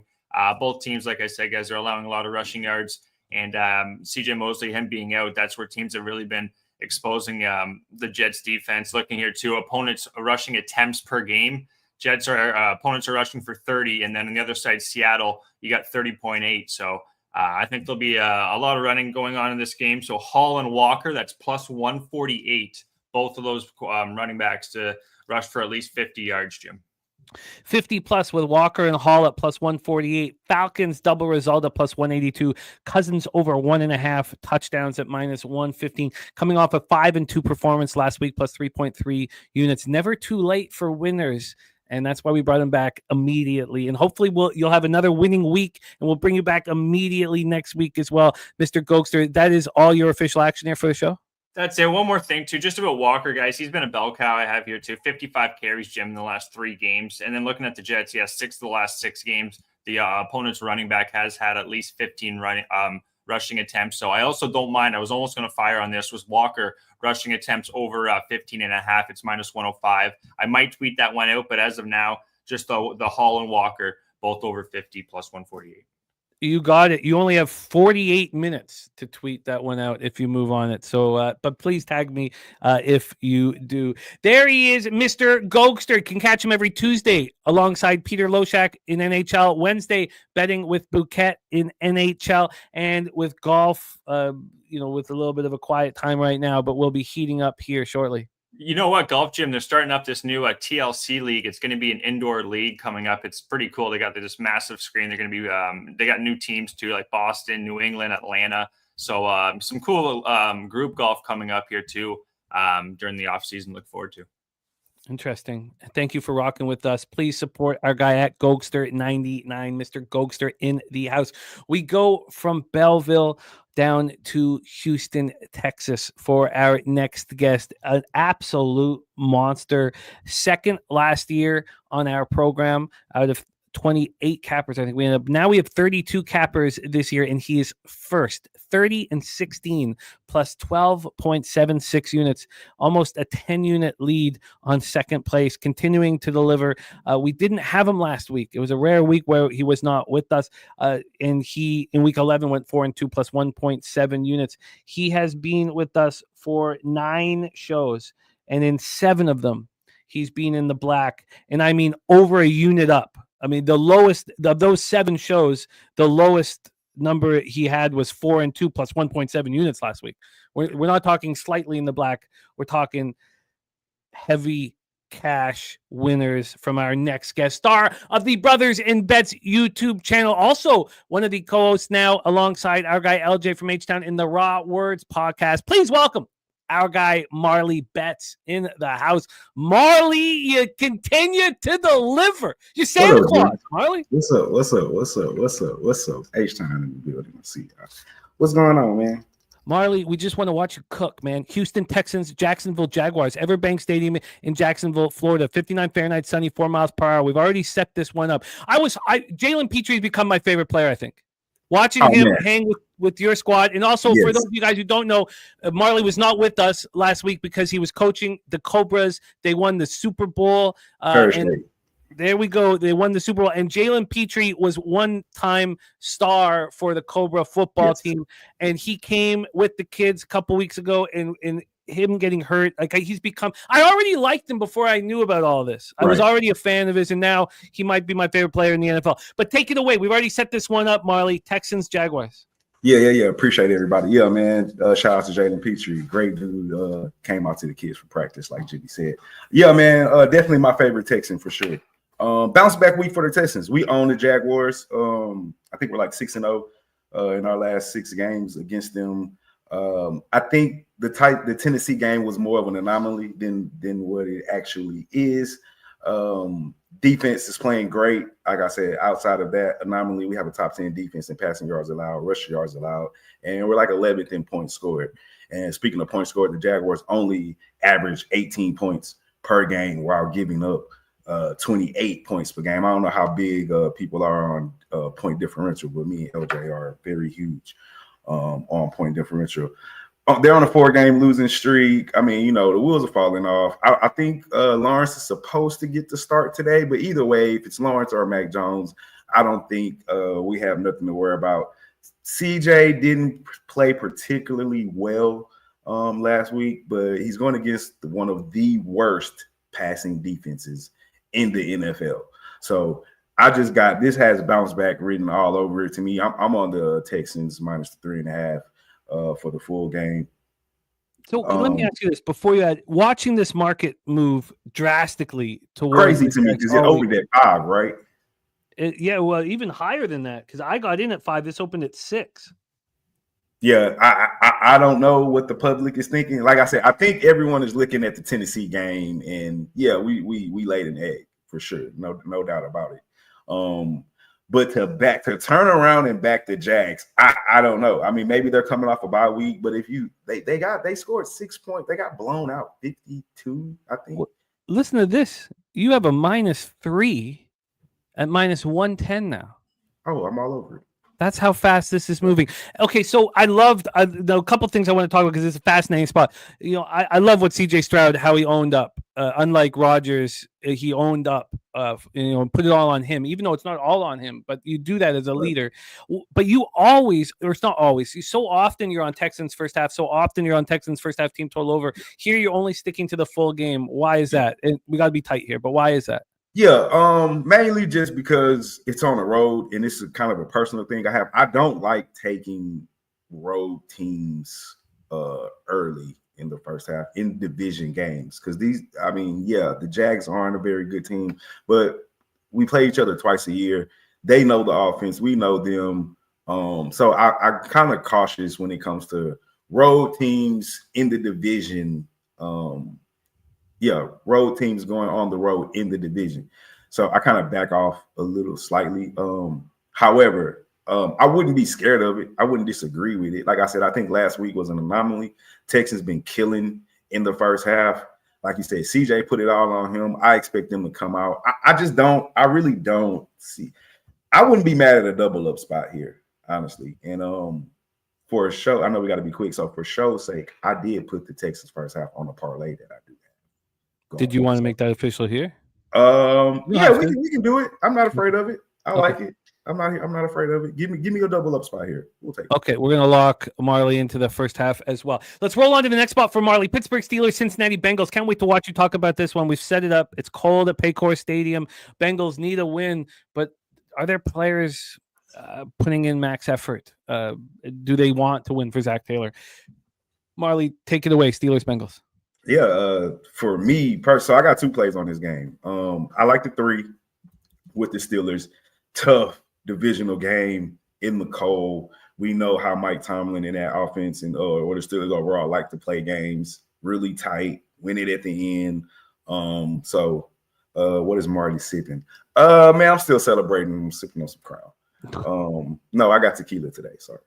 tequila today. We're about to have an end of the year party as soon as I get done with the show. Anyway, Steelers. I'm on the 3. That's one of the bets. Like I said, Mike Tomlin, they're coming off a loss, which I think is perfect time to take the Steelers. The Bengals, and the main reason I'm on the Steelers is the Bengals defense is terrible. Allowing over 26 points per game. The last 4 games, they've given up 34, 34, 24, and 37. Like, they can't stop anybody. And Joe Burrow's having a freaking MVP type season, and they're 4 and whatever their record is. So the main reason here is we're going to take 3 points. Division game, we expect it to be close. The Steelers defense, I expect them to slow down. The Bengals offense, I don't think they'll stop them completely. Like, I don't think it'll be a shutout, but it is cold. So I like the 3. I'm also on the team total over 22 points for the Steelers here. Like, I just went over the numbers for the Bengals. They're allowing over 26 points per game. The last 4 games, they've given up 34, 34, 24, and 37. The Steelers are averaging 23 points per game. They're 4-2 ATS on the road in their last 6 games and 4-2 straight up in their last 6 games on the road. Like I said, divisional game, going to be tight. They know these guys. Tomlin's going to scheme up a defense. I think the Steelers actually get out of here with a win, but I'll take 3 points. Also, team total 22. I'm going to find the best number available. We can get you that Steelers +3 -105. Speaking of Joe Burrow, just the second quarterback in NFL history. The first one was Matt Ryan, 2018, to lose consecutive games while throwing for at least 350 yards, 3 touchdowns, and no interceptions. It's crazy. That's what the rest of the team is doing. So we're going to lock you in here. But Justin, you got a 21.5. I'm sorry, I'm just looking at the. Yeah, I'm gonna find the best one for you. But here for Texans first half, do you want a -0.5 at -120, -1.5 at -110, -2.5 at -105? What was the first 2? -0.5. -0.5 at -120. What was the second -1.5 one? at -110. Give me that 1.5 -110. -1.5 first half, -110. Okay, and then I will line shop for you for the team total. We roll into the next spot on the board. Another game that's being set up. Another game I find extremely difficult. LA Chargers, Atlanta Falcons, Mercedes-Benz Stadium, Atlanta, Georgia. Of course, Falcons looked horrific 2 weeks ago. They looked bad in New Orleans, but they looked horrific in Denver. Then they get the much-needed bye. This team was broken, and they come back much healthier. Is this a great buy low spot for the Falcons? Take it away, Marley. Chargers, Falcons. Yeah, I kind of think so. If I was on a side, I probably would be with the Falcons. Tough call either way, because the last 2 games, the Falcons have scored 6 points and 17 points offensively. Like you said, they've looked terrible. But they're coming off the bye week, getting a little bit healthier. But they're 2-4 at the crib. And the Chargers. So for me, this is how I look at the Chargers, Jimmy. The defense had been playing phenomenal. Number 1 with points allowed. Like Ghoster said, they're a little banged up, but still only allowing 14 points a game. Outside of the Bengals and Ravens game, which is one of the 2 best offenses in the league, they've been pretty much shutting everybody down. So I don't expect like an explosive, an offensive explosion from the Falcons. I'm still not a believer. Honestly, I don't know how much I trust Cousins. Especially down the stretch, especially as games get more important. So for me personally, I'm on the under here. I think the defense does stand up. I know it's a short week. I know they're a tad bit banged up here, but I don't think we're going to get a high scoring game. The Falcons only average 24 points per game. 22 points per game, but they're allowing 24. The Chargers only average 22 points per game. It's not like Jim Harbaugh is even trying to run it up. Yes, J.K. Dobbins is out, but I still think he's going to run the ball. That's just how he's wired. He's not going to like spread it out and throw it all over the field. So their whole game is a ball control, defense, slow the game down, keep Atlanta off the field. That's just their game either way it goes. And I don't see the Falcons just airing it out over this Chargers defense that's allowing 14 points a game.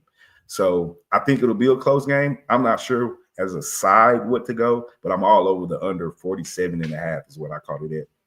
We can get you under 47 at minus 108. You do have a decision to make about the Steelers team total. I've only shopped at a couple books, but you can get the team total over 22.5 at plus 100 or over 20.5 at minus 120. I give me that minus 120. It's not. I'll pay the juice for that.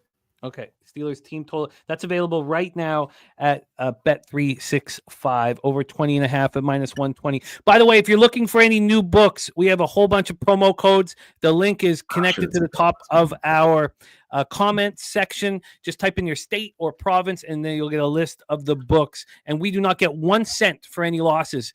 There's some companies that do. We do not get 1 cent. We want you to destroy these books. We do get a bonus if you sign up, but nothing. We want you to light up and smoke these books and take them to the bank. Steelers team total over 20.5 minus 120. The under 47 at minus 108. Your last spot on the board here: Seattle Seahawks at New York Jets, MetLife Stadium in East Rutherford, New Jersey. 36 Fahrenheit, partly cloudy, 11 miles per hour. The Clark Edge in the house with Chargers money line play today.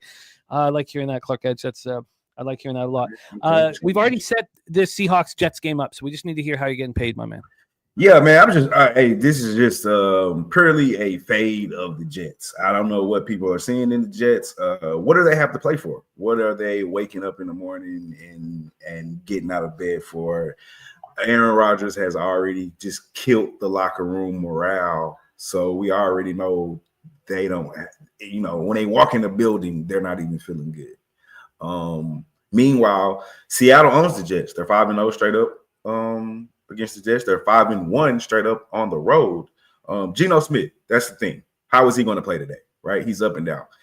Leads the league in passing yards, but also leads the league in interceptions. You just never know what the fuck you're going to get when you're talking about Geno.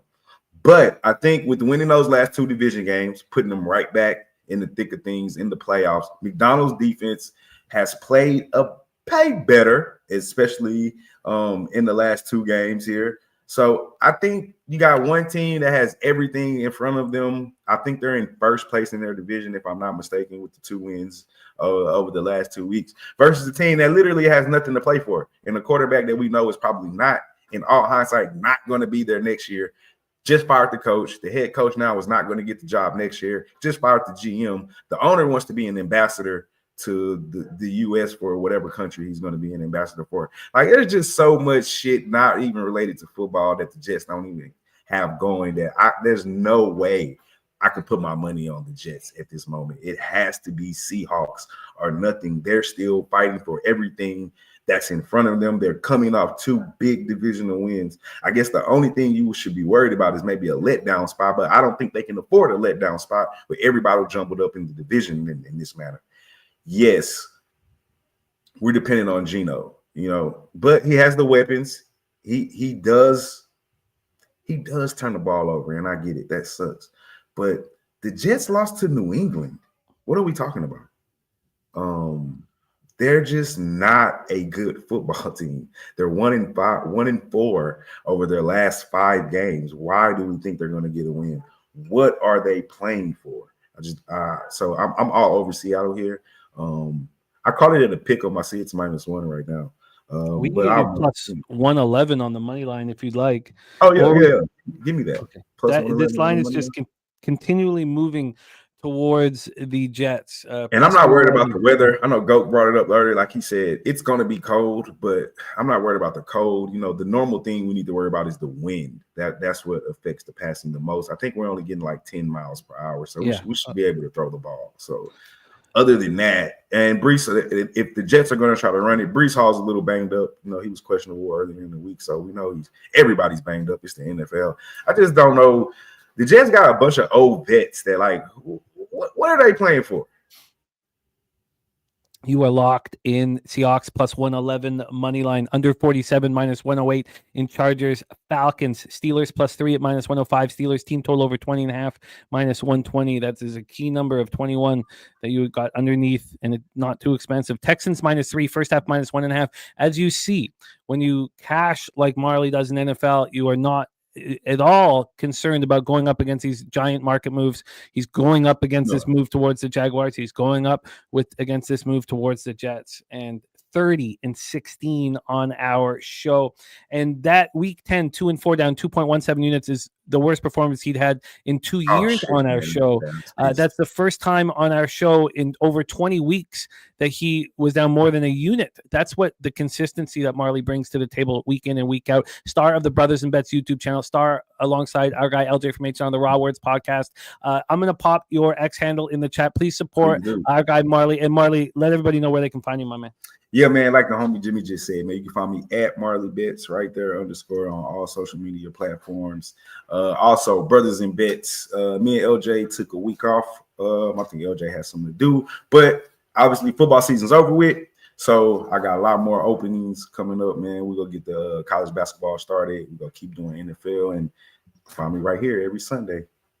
A revelation on our show. Our guy Marley and Bets, his Twitter handle, X handle is there in the chat. And Jay Peasy did the intro for the Raw Words podcast. Jay Peasy, the truth. Okay, we roll on. Our next guest, making his third appearance with us. We need more of him. You guys see him throughout the land of X, dropping the spreadsheet plays of the day. And we are lucky enough on Betting with the Bag and the Peter Loshak Show and Betting with Bouquet to also get his spreadsheet plays of the day. Absolutely love rock with your next guest. Please welcome our guy, Mr. Ron.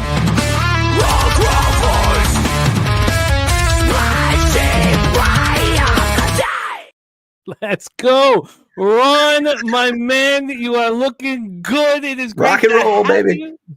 How are you, my man? I'm good. How you guys doing? Better now that we're rocking with you, Ron. Let's roll. Titans, Commanders, Northwest Stadium in Landover, Maryland. Very bullish take from our birdie Bets here on the Titans. Is this a buy low spot on the Commanders? How are you attacking the game, Ron? Take it away. Absolutely. I'm looking at a buy low on the Titans. You know, the Titans went into Houston and took them out on the money line. And, you know, they're 2-9 on the spread this year. Not looking good. So this is a great spot for Washington after that debacle with the Cowboys last weekend. And this is strictly a good spreadsheet play. It's 17-5 when I look at this system. I got -5.5, -110 at Hard Rock, and that's what we got. You are locked in a buy low spot on the Commanders for our guy Ron Crawford, -5.5, -110, available right now at Hard Rock. We roll on with Ron Crawford, and we go to such. This is the game of the. Look, I'm so excited about our live stream in the snow. 49ers Buffalo is going to be so much fun. But this is the game that everybody is looking for more info on. How good are these two teams? Is this a possible preview of the Super Bowl? Eagles, Ravens, Ron, we've already set this one up. Take it away. Wouldn't it have been great if they both stayed in LA and played this game at SoFi? Because they both played at SoFi last weekend.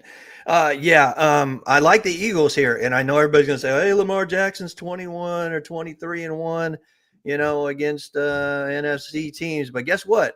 The Eagles are 14-2 ATS against AFC teams. So I don't know if Gogie's around. Maybe a draw on this one, right? We go to overtime. But the worst 30-second passing defense in the league is the Ravens, and I think Hurts can exploit that. I really do.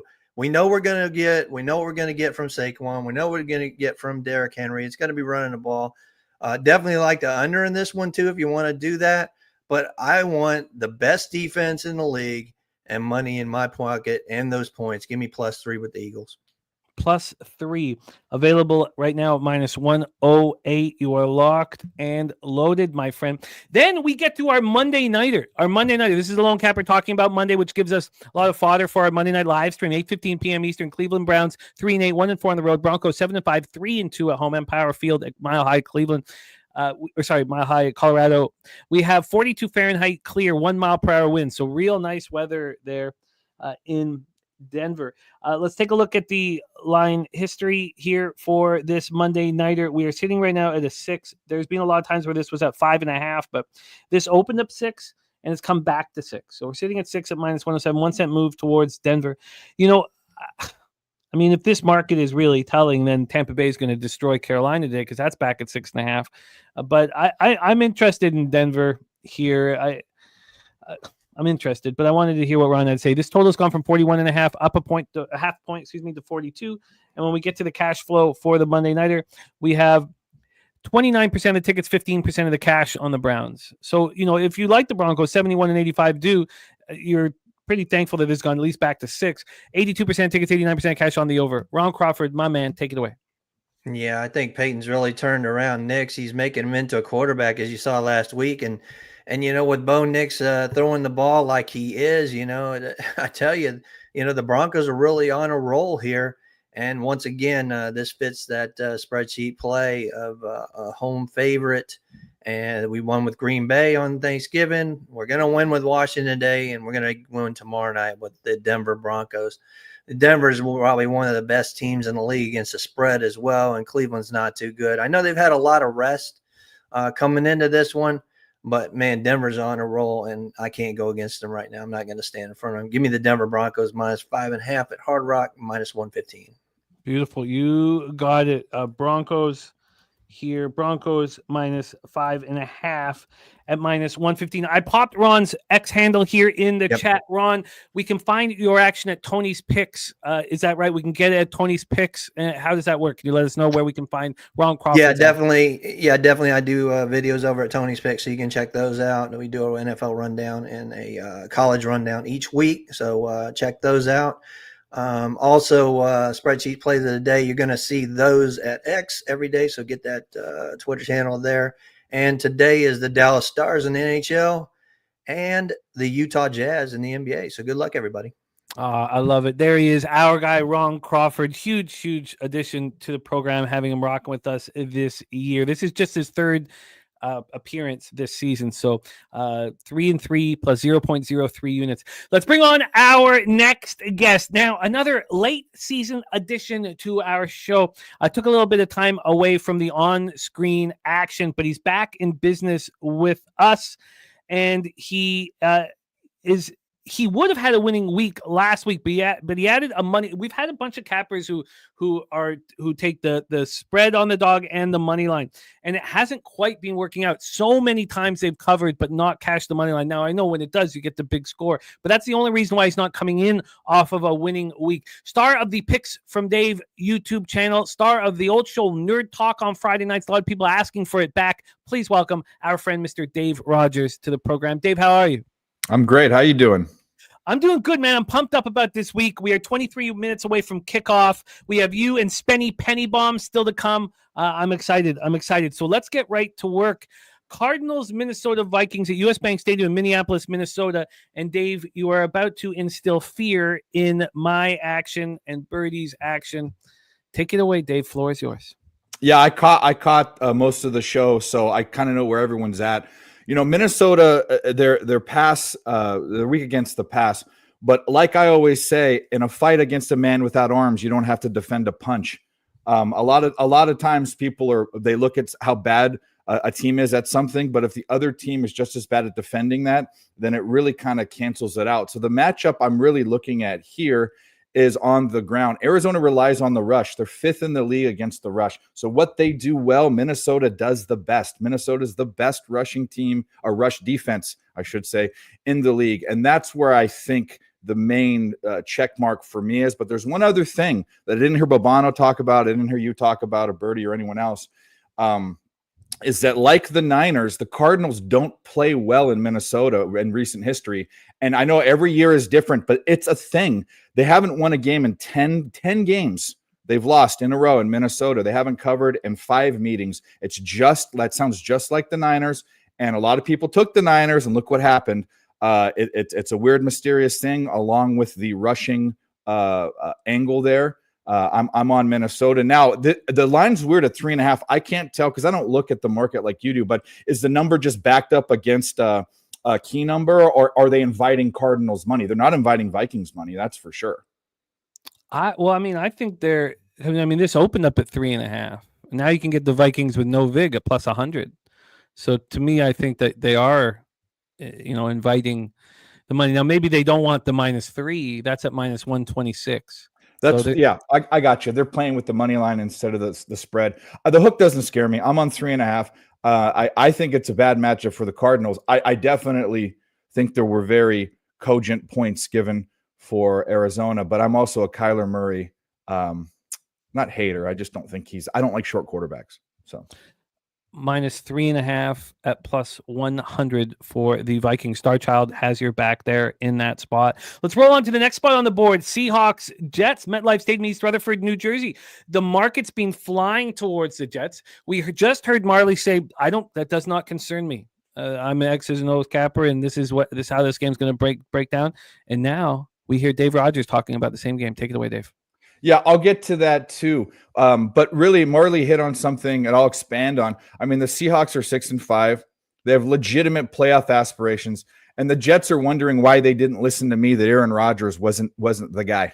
Jose didn't listen to me. No one listened to me. I said he's done, and his mind was somewhere else when he came there. He was already retired in his mind.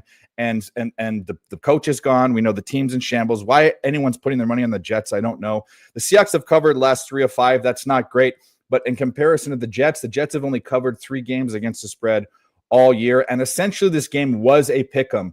It did blow through 0. It went from 1.5 to 1.5 or 1.5 to 1. They're telling you it's going to be a close game. So that doesn't really change it when you were already on Seattle's money line, which I am. I'll take the extra point and a half. Thank you very much. But I'm on the Seahawks here. Let's get the Seahawks. We had the option for Marley as well, whether or not Marley wanted the +111 or the +1 at +104. I'll have to double check that, but what would you prefer?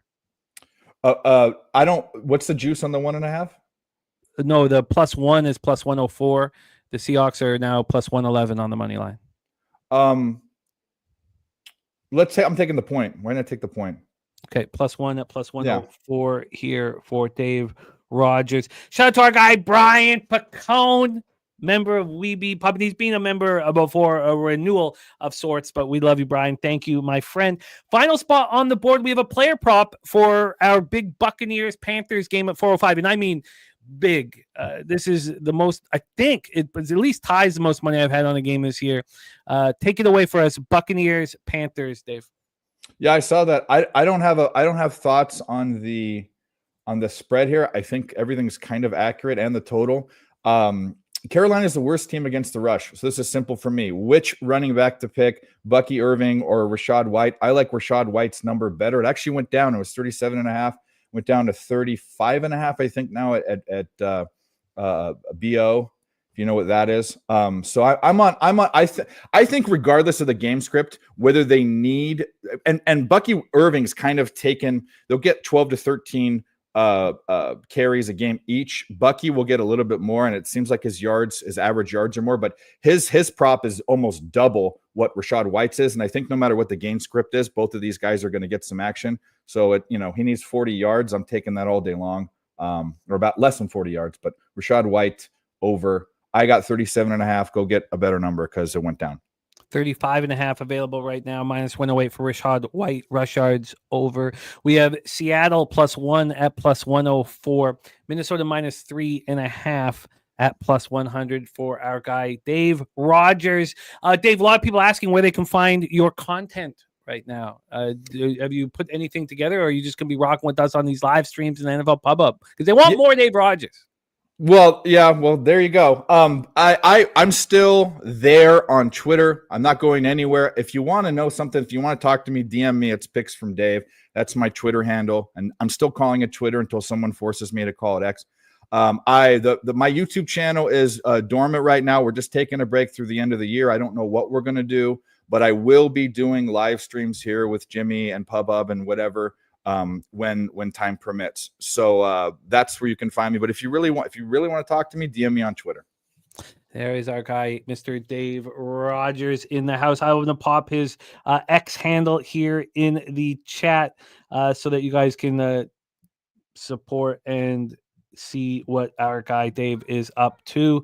We move on. Our final guest here on the show, our headliner, is a man known for the bombs that he provides. And we still have 16 minutes till kickoff, so we don't need to worry. We are going to get our best bet from Jose Bouquet as well. But without further ado, please welcome a man known for the bombs that he drops, Mr. Spenny Penny Bombs, closing this one out. Spenny, what's good, man? How are you? How we doing, Jimmy? How we doing, everybody in the chat today? It's good to see everybody out there, everybody popping in their plays, and everybody's got their nice action going on today. So let's close it out with some prices and some plays here. 16 minutes away from kickoff. This feeling never gets old. It never gets old. The excitement. We all know what's about to happen. It's so much is on the line, and it's so much fun. The palm's just wetting. Mr. Bombs, we start with Colts Patriots. We have set this one up. In review, we now know that Alec Pierce will be in, but Josh Jones and Ashton Dulin out. Does that mean that Adonai Mitchell is going to get run today? Because we know it'll be now Pittman and Pierce as long as his foot permits. Cole Strange out for the Patriots. We don't know. I mean, all of these guys questionable are generally in the lineup, but there's some big pieces to this defense. They're all listed as questionable. We expect them to be in. Take it away here for us, Spenny. Prop game number one for you. Yeah, first spot here. I just think that I think the Patriots probably can be in this game. I don't think either side is going to be a blowout. I think this could be a tight game. Colts play really tight games. New England should be involved in this game. The spot I like here, it's a middling rush defense for New England. I think they need to utilize Jonathan Taylor with the Colts here today. He only had 11 rushes last week. Anytime that he has over 20 rushes in a game, he goes over his total. He's only been one game, and that was a couple weeks ago against the Jets, where he had 20 rushes and didn't go over the total there. So I like Jonathan Taylor here, over 79.5 rush yards at -110, the 90 plus at +150, and we're going to take him up to 100 as well at +220.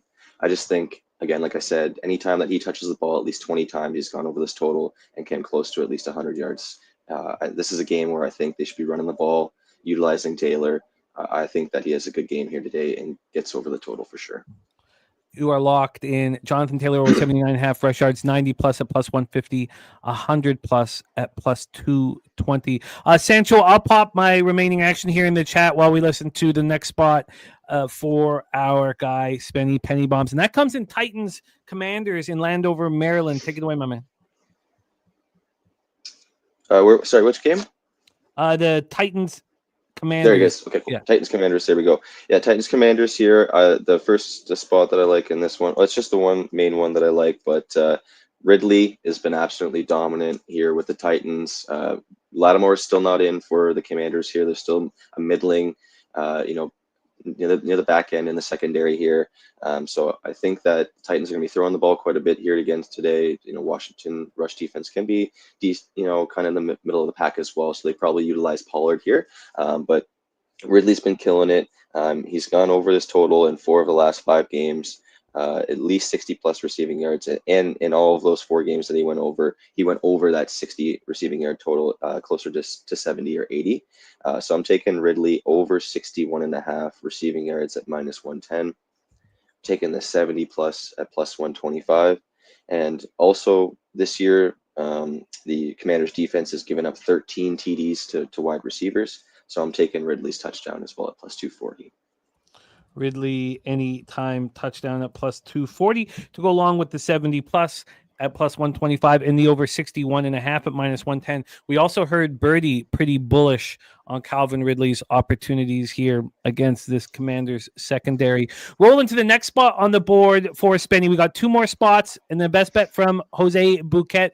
12 minutes till kickoff. Spenny, we got time. No need to push through this quickly. We got time. Texans, Jaguars, Everbank Stadium in Jacksonville, Florida. Take it away.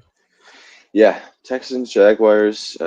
Again, Jaguars defense, the secondary has just been absolutely abysmal this year. Been getting torched every single week. And, Collins has just been absolutely dominant since he's came back and just continuing to do what he's doing all year long. He's averaging a league high 109 yards per game receiving. The Jags are bottom 5 secondary, allowing 183.5 yards per game. It's just one of these spots where he already crushed them earlier in the year. I think it's another spot. We don't have Diggs. Tank Dell's been decent, but I believe Collins is going to get fed again here today. So give me Nico Collins over 86.5 receiving yards -110, the 100 plus at +140, and the touchdown at +140 as well. Again, just think that this Jag secondary is very weak. Collins is obviously the favorite target for Stroud. I just think that he's going to get fed here again against this bottom secondary. It could be a decent game now that Lawrence is playing and he's going to be back. We could have another tighter divisional game. Even still with some points though. So I like Collins to get over the yardage here. You are locked and loaded. Nico Collins over 86.5 receiving yards, -110, plus 100 or more, plus 140. Anytime touchdown at plus 140. We roll into Spenny's fourth and final spot here on the show for player props. Spenny, after week 6, was far and away our leader in NFL Pub Hub. Week 8 and 11 didn't go well for him, but he's still plus 1.32 units, ranked 5th out of 32 cappers. Take it away for us, Spenny. Rams Saints. Yeah, trying to get myself back up in that top tier rank in the top 3 again and get my units back up here. With these props, 1 week could be absolutely dominant and you're up, 20 plus units. Next week you're down, a bunch of units. So it happens, but I'm still up on the year and we're going to keep it going. I like Cup over 70.5 receiving yards, -110. I like the 80 plus at plus 140. And I'm taking Cup's touchdown here again. Cup's gone over this total 3 of the last 5 games. You're seeing an average of at least 9 targets per game in that span. The Saints have a 30th ranked secondary this year. Lattimore's gone. Even when he was there, they were still not doing great. So this Saints secondary has been able to give up a ton of yards this year. Puka and Cup are just, obviously the favorite targets for Stafford. He loves to throw the ball to them. I could see both of them going over the totals today, but I just like Cup. He had a bunch of targets last week, didn't get the yards that he should have. I think he gets over the yards this week and gets the touchdown again. So give me Cup in the last spot here to go over his totals. The 80 so can we go over those touchdown totals again? The over at -110 was what? 70.5. 70.5. And then 80 plus was what? Plus 140. And the anytime touchdown was the same thing, plus 140. Excuse me. All right, Spenny delivering the goods as you've seen him deliver here on this show. It was season 2. He placed second in NFL Pub Hub behind Bobano, and it looked like at one point during the Super Bowl that he was going to be our champ. It was very, very tight there in season 2. And you've seen him on our live streams. Thursdays, Sundays, Mondays, he just destroys them. Cup over 70.5 receiving yards, 80 or more at plus 140, and anytime touchdown plus 140. Nico Collins over 86.5 receiving yards, 100 or more plus 140, and anytime touchdown plus 140. Tone Miggins dropped his action in as well. It's Eagles money line, Eagles team total over second half, and Devonta Smith anytime touchdown at plus 185. So it sounds like Devonta Smith must be in here in the lineup dealing with the groin injury. Ridley over 61.5 receiving yards, 70 plus 125, and Ridley anytime touchdown plus 240. And then Spenny gets started with Taylor over 79.5 rush yards, 90 plus at plus 150, and 100 plus at plus 220 for Spenny Pendergrass. Spenny, thank you so much for all that you do. You rushed home to be a part of this show. That means so much to me. So thank you for that. I'm going to pop Spenny's X handle here in the chat. Please support our guy, Mr. Bombs. Spenny, any last words for the Capper supporting the show? No, just again, just appreciate being invited every single week that I can be on the show. Love being here. Love doing the live shows. Love dropping some plays for you guys, and hopefully we can get those plus monies up to that top of the leaderboard again. I love it. Our guy Spenny Penny Bombs in the house. That concludes all the cappers except for one. We're going back to our Jose Bouquet best bet of the day. Currently 1-1 on the show. Jose looking better than ever right now. Better than ever. You're coming to us live from Miami, Florida? I am, yes. These are accurate statements. Miami, Florida, and good God, do you look sharp as a tack right now, as a sword. Jose, your action. Best bet, my friend. Sure. And then I'll tell you a mini story here as well. Sorry, I'm putting in friends and family right now as well. But my best bet action of the day, and God bless legal gambling here in Miami and Florida. It's a beautiful time. We're going Saints, Rams, and it's just the fishy spot of the week for me. This line is just very low.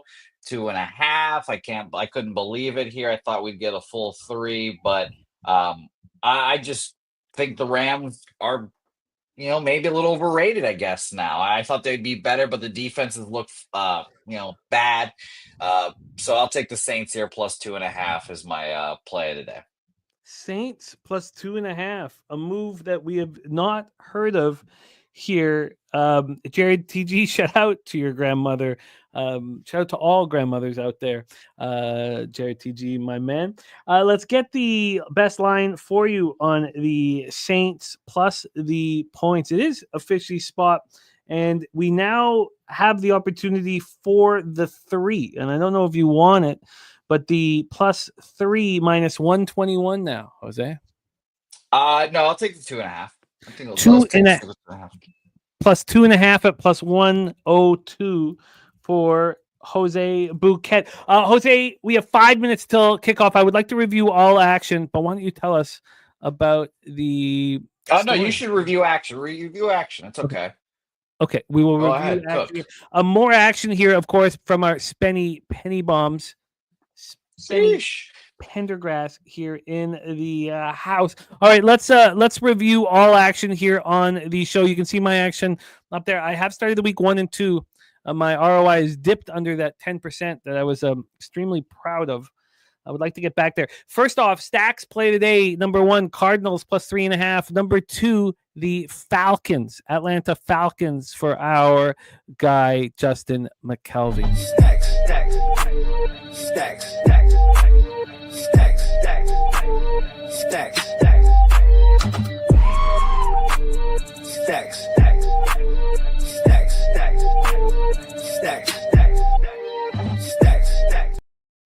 Bobano started with the Chargers minus 108 and the over 46.5 in LA, Atlanta. He's on Pittsburgh plus 3.5. Paid the juice for that minus 125. On the Jaguars plus 3.5 in the over 44. He's on the Cardinals plus 3.5 at minus 110. Carolina team total over 19.5 minus 120 in the over 46.5 in Carolina Tampa at minus 108. He's on the over 48.5 minus 114 in Rams Saints. He's on Eagles plus 3 at minus 112. Birdie made some very interesting moves, and I did tail his Kyler Murray prop, but he's on the Cardinals Vikings over 45 and Kyler Murray alt rush yards line at 50 plus at plus 525. He's on Nick Cross over 2.5 assists, and he's tied that as an anchor to Cardinals money line at plus 400, to Cardinals plus 3.5 at plus 283, the Cardinals plus 7.5 plus 180, the Cardinals plus 10.5 plus 157, and the Cardinals plus 14.5 at plus 138. Then he's got EJ Speed over 5.5 tackles. He used that as an anchor with the Steelers plus 3.5 at 256, plus 7.5 plus 182, plus 10.5 plus 161, and plus 14.5 at plus 136. Then we have Seattle plus 3.5, Jets plus 3.5 at 300. Seattle plus 3.5, Jets plus 7.5 at plus 145. Seattle plus 3.5 and Jets plus 10.5 plus 105. And then he's got the opposite going here. Jets plus 3.5, Seattle plus 7.5, and the Jets plus 3.5, Seattle plus 10.5. Those are all plus money spots here. Then we have Titans money line plus 220, Titans minus 2.5 plus 242, Titans plus 6 at minus 110, and Calvin Ridley first touchdown plus 1,200. He's also laddered Mike Evans, 110 yards at plus 500, 120 yards at plus 750, 130 yards at 10-1, 140 at 14-1, 150 at 16-1. Taking shots. And then he's got the money line parlay, Houston money line, Bills money line plus 116. Ramon Scott on the over 44.5 in Tennessee, Washington, Chargers, Atlanta over 47, Seattle, New York Jets under 42.5 minus 112. Then Mr. Gogster has the Falcons double result plus 182 and Cousins over 1.5 touchdowns minus 115 and Kenneth Walker 50 plus rushing. Breece Hall 50 plus rushing. That's at plus 148. Marley, currently our leader in NFL PubHub, 30 and 16 plus 12.76 units. Texans minus 3 at minus 110. First half minus 1.5 minus 110. Steelers plus 3 at minus 105. Steelers team total over 20.5 minus 120. And the under 47 at minus 108 in Chargers, Falcons, and Seattle money line plus 111. Ron Crawford give us the Commanders minus 5.5 minus 110. Eagles plus 3 at minus 108 and Broncos minus 5.5 minus 115. Dave Rogers gave us the Vikings minus 3.5 at plus 100. Seattle plus 1 at plus 104, and Rachaad White over 35.5 rush yards at minus 108. Thank you, Brian, my man. Jonathan Taylor over for Spenny over 79.5 rush yards, 90 plus and 100 plus. Ridley over 61.5 receiving yards, 70 plus and anytime touchdown. Nico Collins over 86.5, 100 plus and anytime touchdown. Cooper Kupp over 70.5, 80 plus and anytime touchdown. And Jose Bouquet on the Saints plus 2.5 68.5 at +102. A lot of love for Jose's hair in the chat. Chris Warren on McConkey over 68.5 a receiving yard. Shout out to Omer Gaudet. Nice to have a show, Omer, where you can watch it at a decent time. Omer caps every Tuesday night with us from 2 till 6 in the morning in Paris, France. Shout out to our friend Omer fighting the good fight. So many cappers we want to thank, but let's hear Jose's story first, and then we'll thank everybody. Jose, take it away. Jose, I know that your fiance's not quite fiance yet, but we know that she is. Oh, there we go. Oh, I didn't realize you were frozen. See, that's how I thought you were just deep in thought there, Jose. I thought you were just reading the. Look at those stubby fingers. Look at those fingers. That's what's cost you all of the losses in the Cappers contest. Okay, there we go. I'm good now. I can hear you. I can hear all the remarks about my fingers. Okay, Jose. We've heard from Helga's mom. She hates your hair. We've heard from your mom. She hates your hair. Your sister must be very proud of it, though. No, she hates it. And one of her friends, this random old lady as well, just told me, yeah, you should cut your hair. I was like, Jesus. And it's remarkable. That's the first comment everyone says about me. They just look up and like, Jesus, you need to cut your hair. I'm like, I've got one more month about this. But I made a friend yesterday, Jimmy. I made a friend. I know we have a saying, no new friends. Yes, we do. But I met this man. He's a Bulgarian man. Seemed like a nice guy. We were watching Texas A&M, Texas. He just looked at the cut of my jib and asked me for a bet in Texas A&M, Texas, not knowing that I gamble and such. I told him to live bet Texas A&M. He cashed, of course. Now we're close personal friends, and I told him as well yesterday to take Liverpool this morning. They obviously cash as well. So shout out to the 2 new subscribers we have on Pub Sports Radio, Bulgarian in general. Nice people. Oh yeah, excellent work, Jose Bouquet. Handing out That's winners grassroots campaigning right there. Oh, hell of a job. Hell of a job, Jose Bouquet. That is, stay with me here, Jose, as we shut down here. Shout out to all the cappers here. Justin didn't love the story, but others did.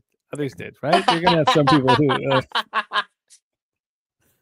shout out to all the cappers here rocking with us. Thank you to Bobano, Birdie, Ramon Scott, Mr. Gokster, Marley Betts, Ron Crawford, Dave Rogers, Spenny Penny Bombs, and of course, our guy Jose Bouquet. Collins Clips, best bet. Nico Collins, anytime touchdown at +130 and 85 plus receiving. Oh, we've lost. It's a battle here. He comes and goes. He comes and goes, but and he's not. You know what? I'll close the show on my own. We could get that close look at the we can't even get the close look at the dumpy fingers that cost Jose so badly in the Cappers contest. Thank you, Gamblestein, Saturated, Tyler Flowers, Sancho, Justin McKelvey, Nunya, Mr. Don, Tacky JP. Oh, there we go. Jose Bagman, Wrench Mob, Young Native Tino, Jay Peasy, Steve G, Aaron Gaza, Brian Pacone, Omer Gaudet, Moneyball, Man Bear Pig, Star Child, JT Eel, Chris Warren. Thank you guys. Aaron Gaza, Steven Martinez, Boxing First Vlog BFV. Thank you guys. Bo Jackson, Ricky Levine. Ricky, I'm gonna be in LA less than a month. I can't wait to rock with everybody. Mike Turner, Mikey T, Jay Landon, Pacheco de Gallo. Nice to have Pacheco back too, I'm sure. JJ. Yeah, he had a nice comment about my hair. I appreciated it. Yeah, no, you've captured the imagination of cappers everywhere. It's time to go. It's time to rock here. It's 0-0 in Canucks Wings. Yes. I'm on the Detroit Red Wings, so it's 0-0 there. And to get things started, do we have any horrific news? No. That's good. Thing. Nothing. It's refreshing. Yeah. That is our show for today. Thank you guys so much for your support. Now go out there and get that cash. Jose, could you please bless our action and lead us into the future? I'll see you guys tonight, 7:20 p.m., our Sunday night live stream right here. And it's a big one in the snow. Niners, Bills. Jose, take us home. That's going to be a fun one. That's going to be a fun one. And Jimmy, could you do me a favor and could you hit the button? Because I'm on my phone. I am on my phone. But it's nice to see everyone. Shout out to Gamblestein. It's nice to see our guy Steen in the chat. Pacheco de Gallo, shout out to you. I've been told that I should get a do-rag now multiple times. That would be the third person that said I should do that and get these waves going. But God bless you, Pacheco. God bless you all. We've got a long day here coming, and it's going to be a lot of fun. And don't forget to tune in tonight. Tonight, a big live stream here tonight.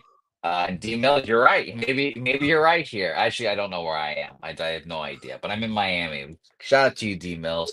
And let's a little bookmaker. Let's go.